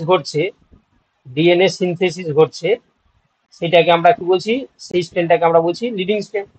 আবার লেগিং স্ট্রেন হচ্ছে কি তোমার যেটা হচ্ছে কি তোমার 5' টু 3' স্ট্রেন ডিএনএ স্ট্রেন, সেখানে হচ্ছে কি হয় না ডিসকন্টিনিউ তোমার হচ্ছে কি হয় না ডিএনএ সিনথেসিস ঘটে, তখন সেই স্ট্রেনটাকে আমরা কি বলি লেগিং স্ট্রেন। বুঝতে পারলে লিডিং স্ট্রেন এবং লেগিং স্ট্রেন সবটা বুঝতে পারলে। স্যার বলছি ল্যাগিং স্ট্যান্ডে ওটা কন্টিনিউ হয় না, মানে তার কারণটা কি, প্যাঁচটা সঠিকভাবে না খোলার কারণে নাকি? কন্টিনিউ হয় না বলতে পুরো তো ডিএনএটা খুলে যায় না, তো খুলে যায় না, যতটা খুলেছে তারপরে তো এদিকে রেপ্লিকেশনও ঘটছে আর এদিকে আনউইন্ডিংও ঘটছে, তাই না। তো এই যে রেপ্লিকেশন এবং আনউইন্ডিং এটা হচ্ছে কি তোমার প্যারালাল প্রসেস। তো এই জন্য যে একটা ডিএনএ স্ট্র্যান্ডের অর্ধেকটা লিডিং হলে অর্ধেকটা লেগিং, আবার আরেকটা ডিএনএ অর্ধেকটা লেগিং হলে অর্ধেকটা লিডিং। কেন না, সে তো পুরো প্রাইমটা পাচ্ছে না, যতটা 3' ফ্রি পেয়েছে সেখানে বসে সে রেপ্লিকেশন করে দিচ্ছে, আবার এদিকে 3' পেলে তখন সে আবার রেপ্লিকেশন করবে, সেখানে প্রাইমার বসে তোমার হচ্ছে রেপ্লিকেশন করবে। কি বলা বুঝতে পেরেছো? হ্যাঁ এই জন্য এই জন্য হচ্ছে কি দুটো স্ট্যান্ডই তোমার হচ্ছে কি হিসাবে কাজ করছে না, লিডিং এন্ড লেগিং স্ট্যান্ড হিসাবে কাজ করছে। এবার দেখো, এবার তাহলে প্রথমে কোন এনজাইম কাজ করেছিল না, ডিএনএ তোমার হচ্ছে কি কি বলেছিলাম গো, তোমার যে এনজাইম কাজ করেছিল তার নাম কি বলেছিলাম, গাইরেজ, আর হচ্ছে কি তোমার হেলিকেজ। গাইরেজ কি করছে না তোমার এই যে তোমার দেখতে পাচ্ছ যে ডিএনএ কে মানে কুণ্ডলীগুলোকে অকুণ্ডলীকৃত করছে, মানে পজিটিভ সুপার কোয়েলিং গুলোকে খুলে দিচ্ছে। আর হেলিকেজ কাজ কি, হেলিকেজের কাজ হচ্ছে কি দেখো এখানে আলাদা করে করে দেওয়া হয় যাতে তোমাদের সমস্যা না হয়। হেলিকেজের কাজ কি না, হেলিকেজের কাজ হচ্ছে কি দেখো তোমার এই যে হাইড্রোজেন বন্ডগুলোকে কেটে দেয়, ঠিক আছে, এখানে আছে করে দেখাচ্ছি আমি কি করে না, ক্লিপ দা হাইড্রোজেন বন্ড। বুঝতে পারলে হেলিকেজের কাজ কি, হেলিকেজ হচ্ছে কি করছে হাইড্রোজেন বন্ডগুলোকে কেটে দেয়, এই যে মাঝখানে যে এ আর টি এর মাঝখানে যে হাইড্রোজেন বন্ড, জি আর সি এর মাঝখানে যে হাইড্রোজেন বন্ড, তাহলে এই জন্য হাইড্রোজেন বন্ডগুলোকে কেটে দিচ্ছে না ডিএনএ হেলিকেজ। ডিএনএ গাইডেজ কি করছে না পজিটিভ সুপার কোয়েলিং গুলোকে কেটে দিচ্ছে। কারণ দেখো যখন এখানে খুলছে না, এই জায়গায় যখন ডিএনএটা খুলছে, যখন এটা খুলছে তাহলে এদিকেও পেঁচে যাবে এদিকে পেঁচে যাবে, সেই পেঁচানো অংশকে আমরা কি বলছি, বা পেঁচানো অংশকে আমরা বলি যে কোয়েলিং, সুপার কোয়েলিং। তাহলে সেই সুপার কোয়েলিং কে আনউইন্ডিং করার জন্য কি কাজে লাগছে না ডিএনএ গাইডেজ। হেলিকেজ ব্যাপারটা বুঝতে পারলে। এবার দেখো পরের স্টেপে কি এলো, পরে আসবে কে না তোমার ওই এসএসবি কাজ কি না, যাতে এই যে দেখো যাতে করে এই যে দুটো খুলে গেছে এইসব জায়গায় কে বসে যাচ্ছে না, এসএসবি বসে যাচ্ছে। এসএসবি এসএসবি কেন বসছে, যাতে আবার না তারা হচ্ছে কি ঘুরে চুলে না যায়, ঠিক আছে, এই যাতে হচ্ছে কি তারা আবার ঘুরে না ঝুলে যায়, এসএসবি কি করছে এসে বসে যাচ্ছে। তারপরে কি হয় দেখো না প্রাইমেজ, ঠিক আছে, আরএনএ প্রাইমেজ, একটা এনজাইম তার নাম কি বললাম আরএনএ প্রাইমেজ। কি কাজ করে না প্রাইমার সিনথেসিস করে। হোয়াট ইজ প্রাইমার, প্রাইমার হচ্ছে কি small single standard RNA stand. কতটা লম্বা হয় না 10 থেকে 60 নিউক্লিওটাইড নিয়ে গঠিত তোমার হচ্ছে কি ডিএনএ স্মল স্ট্যান্ডকে আমরা কি বলি প্রাইমার বলি। কে তৈরি করছে আরএনএ প্রাইমেজ, ঠিক আছে, প্রাইমার ছাড়া ডিএনএ সিনথেসিস অসম্ভব। তো এই জন্য প্রথমে কি হচ্ছে না প্রাইমার এসে এসে প্রাইমারটাকে কে তৈরি করছে না DNA primase, RNA primase primer তৈরি করছে। প্রাইমারটা হচ্ছে কি সিঙ্গেল স্ট্যান্ডার্ড আরএনএ স্ট্যান্ড যেটা 10 থেকে 60টা নিউক্লিওটাইড নিয়ে গঠিত। সে কি করছে দেখো এখানে বসে যাচ্ছে, দেখো এই যে পেঁচার অংশগুলো প্রাইমার, ঠিক আছে, এই পেঁচার অংশগুলো হচ্ছে প্রাইমার। আর এখানে দেখো এখানে একটা কন্টিনিউ প্রাইমারটা বসে গেছে, দেখো কন্টিনিউ ডিএনএ সিনথেসিস করে চলে যাচ্ছে। কেন না যেহেতু দেখো টেমপ্লেটটা এখানে 3' শুরু হয়েছে, ডিএনএ তৈরি হচ্ছে 5', এই জন্য এটাকে আমরা বলছি লিডিং স্ট্যান্ড, আবার দেখো এখানে এটাকে আমরা লেগিং স্ট্যান্ড কেন বলছি, এখানে দেখো কিছুটা খুলেছে এই জন্য এখানে প্রাইমার বসে ডিএনএ সিনথেসিস করেছে, আবার এখানে পরে খুললে এখানে প্রাইমার বসছে এখানে ডিএনএ সিনথেসিস করছে, আবার এখানে তোমার হচ্ছে কি প্রাইমার বসবে এখানে ডিএনএ তৈরি করছে। এই জন্য তাকে বলা হচ্ছে কি লেগিং স্ট্র্যান্ড। কিন্তু এই লেগিং স্ট্র্যান্ডের এই পাশের অংশটা কিন্তু লিডিং স্ট্র্যান্ড, আবার এই লিডিং স্ট্র্যান্ডের এই পাশের অংশটা হচ্ছে লেগিং স্ট্র্যান্ড। তো অতএব আমরা বলতে পারি যে দুটো স্ট্র্যান্ডই হচ্ছে কি তোমার লিডিং স্ট্র্যান্ড এবং লেগিং স্ট্র্যান্ড হিসাবে কাজ করে। ঠিক আছে, মানে এমন নয় যে দুটোই হচ্ছে কি তোমার একটা লিডিং হলে একটা লেগিং, তা নয়, দুটোই তোমার লিডিং স্ট্র্যান্ড এবং লেগিং। এবারে দেখো তাহলে যেই হচ্ছে কি তোমার প্রাইমার বসছে, ঠিক আছে, যেই প্রাইমার এসে বসছে সেই প্রাইমারটা তাহলে এমন ভাবে বসছে যেটা ডিএনএর সঙ্গে কমপ্লিমেন্টারি করতে হবে। কি বললাম বুঝতে পারলে? মানে প্রাইমার যেখানে খুশি বসতে পারবে না, মানে প্রাইমারটা এমন ভাবে তৈরি হয় যে প্রাইমারটা হচ্ছে কি এখানে এসে বসে ডিএনএর সঙ্গে কমপ্লিমেন্টারি করতে হবে, তবে কি সেখানে এসে বসতে পারবে। বুঝতে পারলে? সেই প্রাইমারটা বসার পরে এবার কি করছে, আরএনএ সরি ডিএনএ পলিমারেজ 3 এই উৎসেচকটা আছে প্রোক্যারিওটিকের ক্ষেত্রে মানে গুরুত্বপূর্ণ এনজাইম বা উৎসেচক, এ কি করছে না এসে বসে যাচ্ছে। দেখো এই যে বড় যে স্ট্রাকচারটা দেখতে পাচ্ছ এটা কি না ডিএনএ পলিমারেজ 3। ও বসে যাওয়ার পরে কি করছে দেখো না 5 টু 3 অভিমুখে পলিনিউক্লিওটাইড সংযুক্ত করে যাবে। মানে এখানে 5 এই যে 5 থেকে 3 অভিমুখে এখানে এ থাকছে, এখানে টি থাকছে, এখানে জি থাকছে, এখানে সি থাকছে, এখানে এ থাকছে। তাহলে কি তৈরি করবে? এ থাকলে মানে কে আসবে? টি তৈরি করবে। টি থাকলে এখানে এ তৈরি করবে, জি থাকলে এখানে সি তৈরি করবে, সি থাকলে এখানে জি তৈরি করবে, এ থাকলে এখানে টি। এই করে কি করে না দেখো নিউক্লিওটাইড গুলোকে সংযুক্ত করে করে চলে যায়। তার কাজ কি না এরকম জাস্ট সম্পূর্ণ যখন হচ্ছে রেডি হয়ে যায় ও আসবে, ও বসে কি তৈরি করবে না ডিএনএ টেমপ্লেটের যা রয়েছে সিকোয়েন্স তার কমপ্লিমেন্টারি বেস পেয়ার গুলোকে তৈরি করে করে বসে বসে চলে যায়। ঠিক আছে, এবারে দেখ তারপরে কি হয়। স্যার বলছি যে আরএনএ প্রাইমারটা কি মানে লিডিং এবং ল্যাগিং উভয় স্ট্যান্ডেই মানে যুক্ত হয় নাকি? অবভিয়াসলি এখানে দেখো এই যে লিডিং স্ট্যান্ডে একটাই বসলে হয়ে যাবে, এখানে বসলো সে কন্টিনিউ ফাঁকা খুলছে ফাঁকা পাচ্ছে চলে যাচ্ছে। কিন্তু লেগিং স্ট্যান্ডে দেখো এইটুকু আগে খুলেছিল এখানে বসলো তৈরি করলো, আবার এইটুকু খুললো তখন এখানে আবার প্রাইমার বসলো এখানে তৈরি করলো, আবার খুলেছে এখানে আবার একটা প্রাইমার বসছে। তাহলে তুমি বলো যে লেগিং স্ট্যান্ডে কটা প্রাইমার লাগছে? মাল্টিপল প্রাইমার লাগছে, মাল্টিপল প্রাইমার। কিন্তু লেগিং স্ট্যান্ডে কি হয়, সরি লিডিং স্ট্যান্ডে কি হয়, only one primer needed, only one primer লাগবে।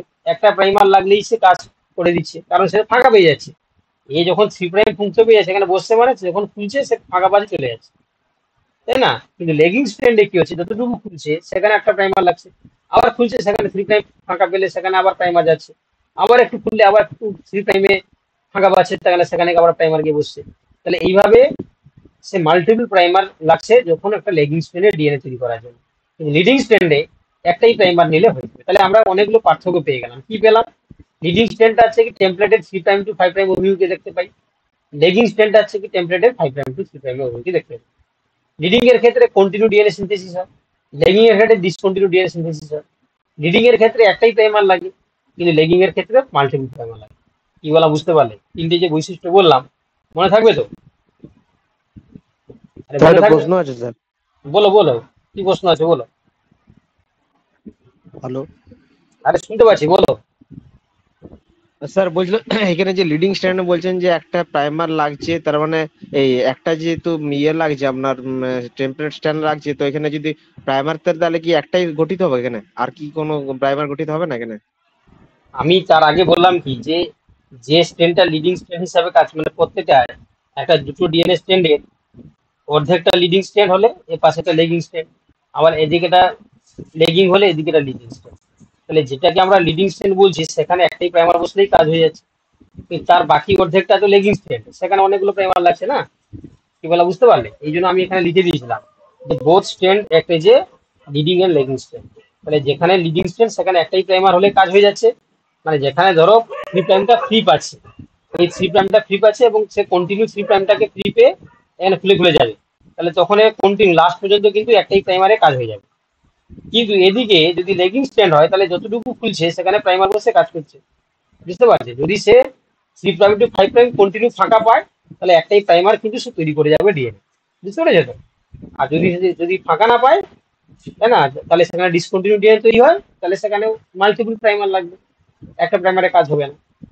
বুঝতে পেরেছো তো? চলো এবার দেখো। আরে বুঝতে পারছো তো? হ্যাঁ স্যার। এই দেখো এবারে এখানে হ্যাঁ বলে দিয়েছে যে বলে দিয়েছে যে ডিএনএ পলিমারেজ থ্রি উৎসেচকের, ঠিক আছে, বলে দিয়েছে যে উৎসেচকের সক্রিয়তা প্রদর্শনের জন্য উন্মুক্ত থ্রি প্রাইম প্রান্তের প্রয়োজন হয়, তাই আরএনএ প্রাইমার সংযুক্তি প্রয়োজন হয়।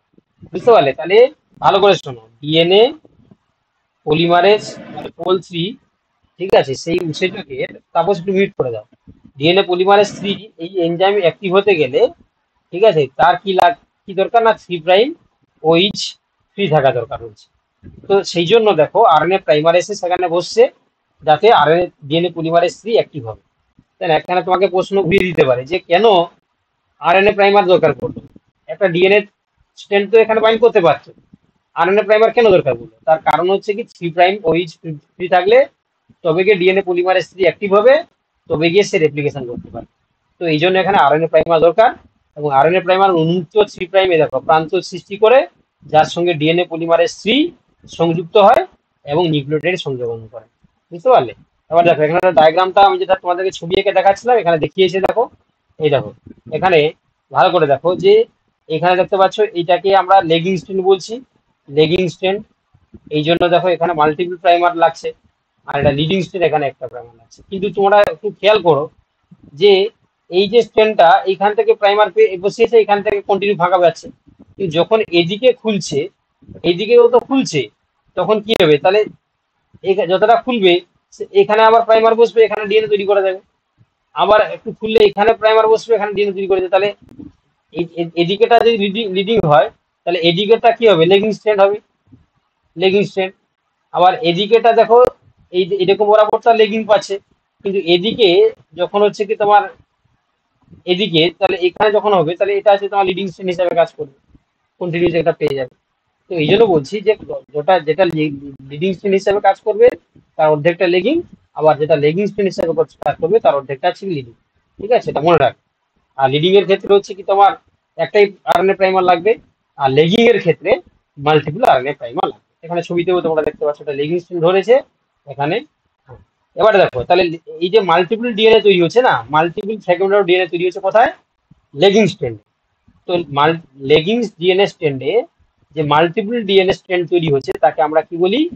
Okazaki fragment. Okazaki fragment. বুঝতে পারলে? তাহলে হোয়াট ইজ ওকাজাকি ফ্র্যাগমেন্ট? তাহলে তোমরা কি বলবে যে Okazaki fragment is a fragment of DNA strand, তাই না, created in the lagging strand of the DNA, তাই না? লেগিং স্ট্র্যান্ডের ক্ষেত্রে আমরা কি দেখতে পেলাম? ফ্র্যাগমেন্ট অফ দ্য ডিএনএ তৈরি হচ্ছে, সেগুলোকে বলা আছে ওকাজাকি ফ্র্যাগমেন্ট। যখন রেপ্লিকেশন কমপ্লিট হয়ে যায়, ঠিক আছে, এটা উৎসেচক তার নাম লাইগেজ, ও আসবে, ও এসে কি করবে? ওই ওকাজাকি ফ্র্যাগমেন্ট গুলোকে যুক্ত করে দেবে, দিয়ে একটা অনেকগুলো ফ্র্যাগমেন্ট অফ ডিএনএ থেকে একটাই ডিএনএ তৈরি করে দেবে, বুঝতে পারলে? একটা ডিএনএ স্ট্র্যান্ড তৈরি করে দেবে। তাহলে ওকাজাকি ফ্র্যাগমেন্টটা বুঝতে পারলে? তাহলে বলবে ডিএনএ রেপ্লিকেশনের সময় লেগিং স্ট্র্যান্ডে যে মাল্টিপল ফ্র্যাগমেন্ট অফ ডিএনএ তৈরি হয় তাদেরকে বলা হয় ওকাজাকি ফ্র্যাগমেন্ট। কেমন? এবং সেই ওকাজাকি ফ্র্যাগমেন্ট গুলো কি করে লাস্টে তোমার তোমার হচ্ছে কি হয় না, লাইগেজের মাধ্যমে তারা যুক্ত হয়ে গিয়ে একটা স্ট্র্যান্ড তৈরি করে। চলো এবার পরের স্লাইডে দেখো। দেখো আমি যে প্রসেসটা বললাম সেই প্রসেসটাকে এখানে স্টেপ বাই স্টেপ দেখো ABCD করে ছবি দিয়ে বোঝানো হয়েছে। এটা A স্টেপ, তারপরে B স্টেপ আমরা দেখবো, তারপর আমরা C স্টেপ দেখবো কি করে অ্যাপ্লিকেশনটা করছে, তারপর D, তারপর হচ্ছে কি E। তাহলে A to E এই স্টেপগুলোর মাধ্যমে আমরা বুঝে নেওয়ার চেষ্টা করব যে কিভাবে ডিএনএ রেপ্লিকেশন হচ্ছে। দেখো প্রথমে কি হয়, 1 নম্বর বলে দিয়েছে, দেখো আনউইন্ডিং। আনউইন্ডিং মানে হচ্ছে কি উন্মোচন করা, আনউইন্ডিং মানে হচ্ছে উন্মোচন করা। তার জন্য কি হয় দেখো না, তার জন্য প্রথমে এসে কে যুক্ত হলো আনউইন্ডিং করার জন্য? না, যেখানে অরিজিন অফ রেপ্লিকেশন সেখানে এসে ডিএনএ গাইডেজ আর হচ্ছে তোমার হেলিকেজ এসে বাঁধলো, বাঁধার পরে কি করছে দেখো এখানে কেটে কেটে চলে যাচ্ছে, আর এদিকে দেখো এসএসবি এসে বাইন্ড করে গেল, এখানে এসএসবি এসে বাইন্ড করে গেল। এবারে দেখো এবার আছে স্টেপ বি তে, দেখো কি দেখবো আমরা? দেখো তাহলে যেই হচ্ছে কি এখানে থ্রি প্রাইমটা মুক্ত পেয়েছে, এখানে এখানে একটা প্রাইমার বসলো, এদিকে রেপ্লিকেশন করে করে চলে যাবে, আবার এদিকে প্রাইমারটা কোথায় বসবে? এদিকে বসে এদিকে চলবে, তাই না? তো দেখো এই জন্য প্রাইমারটা এখানে কোথায় বসছে? এই যে থ্রি প্রাইমে এখানে প্রাইমারটা বসলো, এইদিকে রেপ্লিকেশন করে করে গেল। কিন্তু দেখো এখানে প্রাইমারটা বসে এদিকে, এই যে দেখো এদিকে প্রাইমারটা বসে এদিক দিয়ে এদিকে রেপ্লিকেশনটা করছে। বুঝতে পারলে? মানে অর্থাৎ তারপরে কি হবে, প্রাইমারটা হচ্ছে আরএনএ প্রাইমার তৈরি করে দিল, এবং ডিএনএ পলিমারেজ 3 এসে গেল, ডিএনএ পোল 3 এসে সেখানে বসে গিয়ে এবারে কি করবে না কমপ্লিমেন্টারি বেস পেয়ার গুলো তৈরি করতে যাবে। দেখো তৈরি করছে, দেখো এই যে এখানে প্রাইমারটা বসেছে, এখানে লিডিং স্ট্র্যান্ড করে তৈরি যাচ্ছে, আবার এখানে প্রাইমারটা বসেছে বলে এখানে খন্ড খন্ড করে ডিএনএ অ্যাপ্লিকেশন হচ্ছে, এই জন্য এটা ওখানে ফ্র্যাগমেন্ট তৈরি করছে, এই জন্য এটা বলা হচ্ছে লেগিং স্ট্র্যান্ড, লেগিং। আর এখানে দেখো লিডিং স্ট্র্যান্ড হিসাবে কাজ করছে, লিডিং স্ট্র্যান্ড হিসাবে কাজ করছে। ঠিক আছে, এবার দেখো পরে পরে কি হচ্ছে, দেখো ডি স্টেপে কি হচ্ছে, দেখো না এদিকে আনউইন্ডিং হচ্ছে, আনউইন্ডিং মানে খুলছে আর কি, অকুণ্ডলিখিত করা, খুলছে। তাহলে খুলতে খুলতে দেখো এদিকে অনেকগুলো প্রাইমার তৈরি হয়ে যাচ্ছে ডিএনএ অ্যাপ্লিকেশনে, এখানে একটাই প্রাইমার বসছে, সে তৈরি করে যাচ্ছে ডিএনএ। যে আলটিমেট হচ্ছে কি, যখন হচ্ছে কি হবে না এখানে প্রান্তটা শেষ হয়ে যাবে, সেখানে ডিএনএ অ্যাপ্লিকেশন শেষ হয়ে যাবে, অর্থাৎ তখন হচ্ছে কি এই যে ওল্ড আর নিউ দুটো করে ডিএনএ অ্যাপ্লিকেশন স্ট্যান্ড তৈরি হয়ে যাবে। ঠিক আছে, এটা হচ্ছে কি তোমার জেনারেল মডেল। ঠিক আছে, কিভাবে ডিএনএ অ্যাপ্লিকেশন ঘটছে। আচ্ছা এবার দেখো তার শেষ হয়নি, দেখো এবার এই জনিত ডিএনএ 3' to 5' তন্তুর প্রতিলিপিকরণ ডিএনএ পলিমারেজ উৎসেচকের সহায়তায় আগে সম্পন্ন হয়, এবং 5' to 3' তন্তুর প্রতিলিপিকরণ কিছুটা পরে সম্পন্ন হয়। ঠিক আছে, এই কারণে 3' to 5' তন্তুকে আমরা বলি লিডিং স্ট্র্যান্ড, এবং যেটা 5' to 3' স্ট্র্যান্ড সেটাকে বলা আছে কি লেগিং স্ট্র্যান্ড। যখন রেপ্লিকেশনের প্রক্রিয়া 3' to 5' স্ট্র্যান্ডে কিছুক্ষণ সম্পন্ন হয়, তারপরে রেপ্লিকেশন স্থানে ডিএনএ 5' to 3' স্ট্র্যান্ডে প্রাইমেজ উৎসেচকের সহায়তায় একটি আরএনএ প্রাইমার যুক্ত হবে, যেটা বললাম আমি। দিয়ে প্রাইমারটা কি করছে না, সে ডিএনএ পলিমারেজ 3 কে আসতে সাহায্য করবে, ডিএনএ পলিমারেজ 3 এসে গেলে তখন হচ্ছে ডিএনএ কন্টিনিউ সিনথেসিস হতে হতে চলে যাবে। ঠিক আছে, সিনথেসিস হওয়ার পরে দেখো আলটিমেট, দেখো ভালো করে শোনো, যখন সিনথেসিস হয়ে গেছে, ভালো করে শোনো, তখন সিনথেসিস হয়ে গেছে, সিনথেসিস কমপ্লিট। এবারে কমপ্লিট হয়ে গেলে একটু আমাকে বলে দেখি তোমরা, যে এই এই যে এটা ডিএনএ স্ট্র্যান্ড, এটা পুরোটা খুলে গেছে, সিনথেসিস হয়ে গেছে, এটা ওল্ড স্ট্র্যান্ড আর নিউ স্ট্র্যান্ড তৈরি হয়ে গেছে। নিউ স্ট্র্যান্ডটা কি করে তৈরি হয়েছে, এটা যদি 5' হয় এটা 3', এটা যদি 3' হয় এটা 5', তাই তো, দুটো খুলে গেছে। খুলে গেলে তোমরাই বলো আমাকে, যে এই যে খুলে গেছে তাহলে এইখানে প্রাইমার বসেছিল, এইটা কন্টিনিউ ডিএনএ তৈরি করে গেছে, কিন্তু এখানে দেখো এখানে প্রাইমার বসছে, এখানে ডিএনএ তৈরি করেছে, এখানে প্রাইমার বসছে, এখানে ডিএনএ তৈরি করেছে, এখানে প্রাইমার বসছে, এখানে ডিএনএ তৈরি করেছে, এখানে প্রাইমার বসছে, এখানে ডিএনএ তৈরি করেছে। তাহলে এখন কে বসে রয়েছে, এখন বসে রয়েছে কে গো, এখন বসে রয়েছে তোমার প্রাইমার বসে রয়েছে না, সবাই সব জায়গায় প্রাইমার বসে রয়েছে। তাহলে সেই প্রাইমার গুলোকে তাড়াতে হবে, সেই প্রাইমার গুলোকে তাড়ানোর জন্য একটা এনজাইম আছে, তার নাম কি আরএনএ পলিমারেজ 1, মনে থাকবে, ডিএনএ পলিমারেজ 1। এ কি করে না, এই যে প্রাইমার গুলোকে রিমুভ করে, প্রাইমার রিমুভাল, এবং সেই জায়গায় যেখানে প্রাইমার ছিল সেই জায়গায় ছড়িয়ে দিয়ে ডিএনএ কে সিনথেসিস করে, ডিএনএ সিনথেসিস। দেখো কি করবে, তাহলে আরএনএ কি বললাম, ডিএনএ পলিমারেজ 1 আসছে, ও কি করছে এইগুলোকে সরিয়ে দিচ্ছে, তাকে তাড়িয়ে দিচ্ছে, এই প্রাইমার গুলোকে তাড়িয়ে দিচ্ছে। কার কাজ বললাম, এটা কার কাজ, ডিএনএ পলিমারেজ 1। ডিএনএ পলিমারেজ, যে সেই জায়গায় কি তৈরি করবে না, সেই জায়গায় ডিএনএ গুলো তৈরি করে দিচ্ছে, ফাঁকা জায়গাগুলোতে ডিএনএ তৈরি করে দিচ্ছে। তারপরে লাস্টে কি আসবে, তারপরে আসবে লাইগেজ, লাইগেজ ও কি করবে, দেখো এগুলোকে জুড়ে দেবে, অর্থাৎ এই যে ফাঁকা জায়গা ছিল, ঠিক আছে, জাংশন ছিল, সেগুলোকে ভরাট করে দেবে। এটা ছিল ওল্ড স্ট্র্যান্ড, এটা ওল্ড স্ট্র্যান্ড, আর এখানে যে ফাঁকা ছিল নিক ছিল, সে নেকগুলোকে যোগ করে দিচ্ছে কে না লাইগেজ, এখানে কে আসবে লাইগেজ, ও কি করবে না দুটো স্ট্র্যান্ডকে জয়েন করে দেয়। ঠিক আছে, এটা জয়েন করে দিল, এটা জয়েন করে দিল, জয়েন হয়ে গেলে এবারে ওল্ড এর সঙ্গে নিউ, এটা ওল্ড আর নিউ, এটা ওল্ড এর সঙ্গে নিউ, আমরা কি দেখতে পাবো না ডিএনএ গুলো কমপ্লিমেন্টারি হয়ে অবস্থান করছে, দুটো একসঙ্গে যুক্ত হয়ে যায়, যুক্ত হয়ে গিয়ে কি তৈরি করছে, দেখো আমরা আমরা কি দেখতে পেলাম, ওল্ড এর সঙ্গে নিউ, ওল্ড এর সঙ্গে নিউ দুটো করে হচ্ছে কি তোমার একটা ডিএনএ থেকে দুটো ডিএনএ স্ট্র্যান্ড তৈরি হয়ে গেল। এটা হচ্ছে কি তোমার বেসিক স্টেপ, বুঝতে পারলে? এটা আশা করি অনেকে তোমরা পড়েছো, যারা জানতে না তারা তাদের জন্য বললাম আর কি, এটা হচ্ছে খুব বেসিক স্টেপ। এবারে দেখো কি কি লাগলো, তাহলে কি কি এনজাইম লাগলো না, এই যে এনজাইম, বলো। স্যার বলছিলাম যে এই যে লেগিং আর ল্যাগিং স্ট্যান্ডার্ড তৈরি হচ্ছে, এটা কি কোনো হুম। ব্যাপার আছে যে যেটা ভেতর থেকে তৈরি হয়ে আসছে ওটা ল্যাগিং হবে, বা যেটা বাইরে থেকে তৈরি হয়ে যাচ্ছে ভেতরের দিকে সেটা লিডিং হবে, এই নাকি আমি যে তাই কোনো বললাম, ক্ষেত্রে আমি কি সেটাই বললাম? আরে বাবা, লিডিং তৈরি হওয়ার পিছনে কারণ হচ্ছে কি 3' to 5' যদি ফাঁকা পায়, কোনো ডিএনএ স্ট্যান্ডে যদি 3' to 5' ফাঁকা পায় তাহলে সেটা লিডিং স্ট্যান্ড হয়ে যাবে। আর যদি 3' to 5' ফাঁকা না পায়, তাহলে যদি একটু একটু করে ফাঁকা পায় তাহলে সেটা লেগিং লেগিং হয়ে যাবে। কি বলা বুঝতে পারলে? ধরো সাপোজ দেখো, তোমার বাড়ি থেকে তুমি ধরো যে কলেজে বা যে ইউনিভার্সিটিতে তুমি পড়ো, তোমার বাড়ি থেকে একটা সরাসরি হচ্ছে কি ইউনিভার্সিটি পর্যন্ত একটা বাস পাওয়া যায়, বাস চলে। ঠিক আছে, তাহলে তুমি যদি সেই বাসটা যদি টাইমে যদি পেয়ে যাও, তাহলে সেখানে চাপবে, এসে তুমি ইউনিভার্সিটিতে নামবে।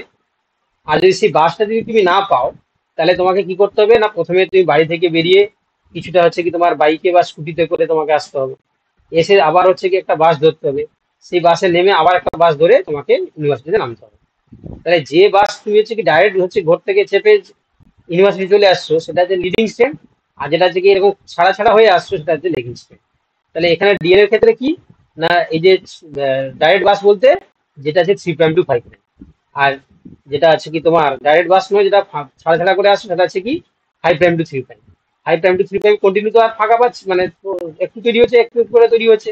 তাহলে একটু একটু করে 5'to 3' যখন খুলছে, 3' ফাঁকা পাচ্ছে সেখানে গিয়ে বসে আবার 3'to 5' করে দিচ্ছে, আবার 3' ফাঁকা পাচ্ছে সেখানে বসে প্রাইমার গিয়ে বসছে, সেখানে ডিএনএ রেপ্লিকেশন করে দিচ্ছে। কি বলা বুঝতে পেরেছো? তাহলে যে স্ট্যান্ডটা আছে কি 3'to 5' কন্টিনিউ ফাঁকা পাচ্ছে সেটা লিডিং স্ট্যান্ড, আর যেটা আছে কি তোমার মাঝখানে মাঝখানে 3' ফাঁকা পাচ্ছে সেটা হয়ে যাবে লেগিং স্ট্যান্ড। গল্পটা বুঝতে পারলে কি জন্য লিডিং আর লেগিং তৈরি হচ্ছে? কিন্তু স্যার দুটোর ক্ষেত্রেই তো 3' থেকে শুরু হবে না, মানে পলিমারাইজেশন গঠন করতে। অবভিয়াসলি 3' না হলে, 3' ওইজ না হলে ডিএনএ পলিমারেজ 3 কাজই করবে না। 3' অভিমুখ না পেলে, ঠিক আছে বাবা, 3' ওইজ না পেলে, ফাঁকা না পেলে ডিএনএ পলিমারেজ 3 কাজই করতে পারবে না, ইনএক্টিভ থাকবে সে। যখন হচ্ছে 3' ওইজ পাবে তখনই সেটা কাজ করবে। বুঝতে পারলে? এই জন্য তো আমরা রেপ্লিকেশন বলছি কি 3'to 5' ডাইরেকশন। বুঝতে পারলে? 3'to 5' অভিমুখে ডিএনএ রেপ্লিকেশন হচ্ছে, এটা টেমপ্লেট বরাবর হয়। ঠিক আছে, টেমপ্লেটে 3' ওইজ ফাঁকা পেলে সেখানে এসে প্রাইমার বসে ডিএনএ পলিমারেজ 3 এসে রেপ্লিকেশনটা শুরু হয়। চলো এবারে দেখো তাহলে কি কি লাগলো বলো দেখি। তাহলে আমরা উৎসেচকগুলো কি কি দেখলাম, ডিএনএ পলিমারেজ 3, তাই না একটা। তারপরে হচ্ছে তোমার এই ডিএনএ পলিমারেজের আন্ডারে ভাগ রয়েছে, ডিএনএ পলিমারেজ 1, এটাকে বলা হয় কোনবার্গ এনজাইম বলা হয়। বিজ্ঞানী ওই যে আর্থার কোনবার্গ প্রথমে আবিষ্কার করেন বলে তার নাম অনুসারে এটাকে বলা আছে কোনবার্গ উৎসেচক বলা হয়। আর এটা এটা কাজ কি না, এটা রিপেয়ার করে, রিপেয়ারে সাহায্য করে।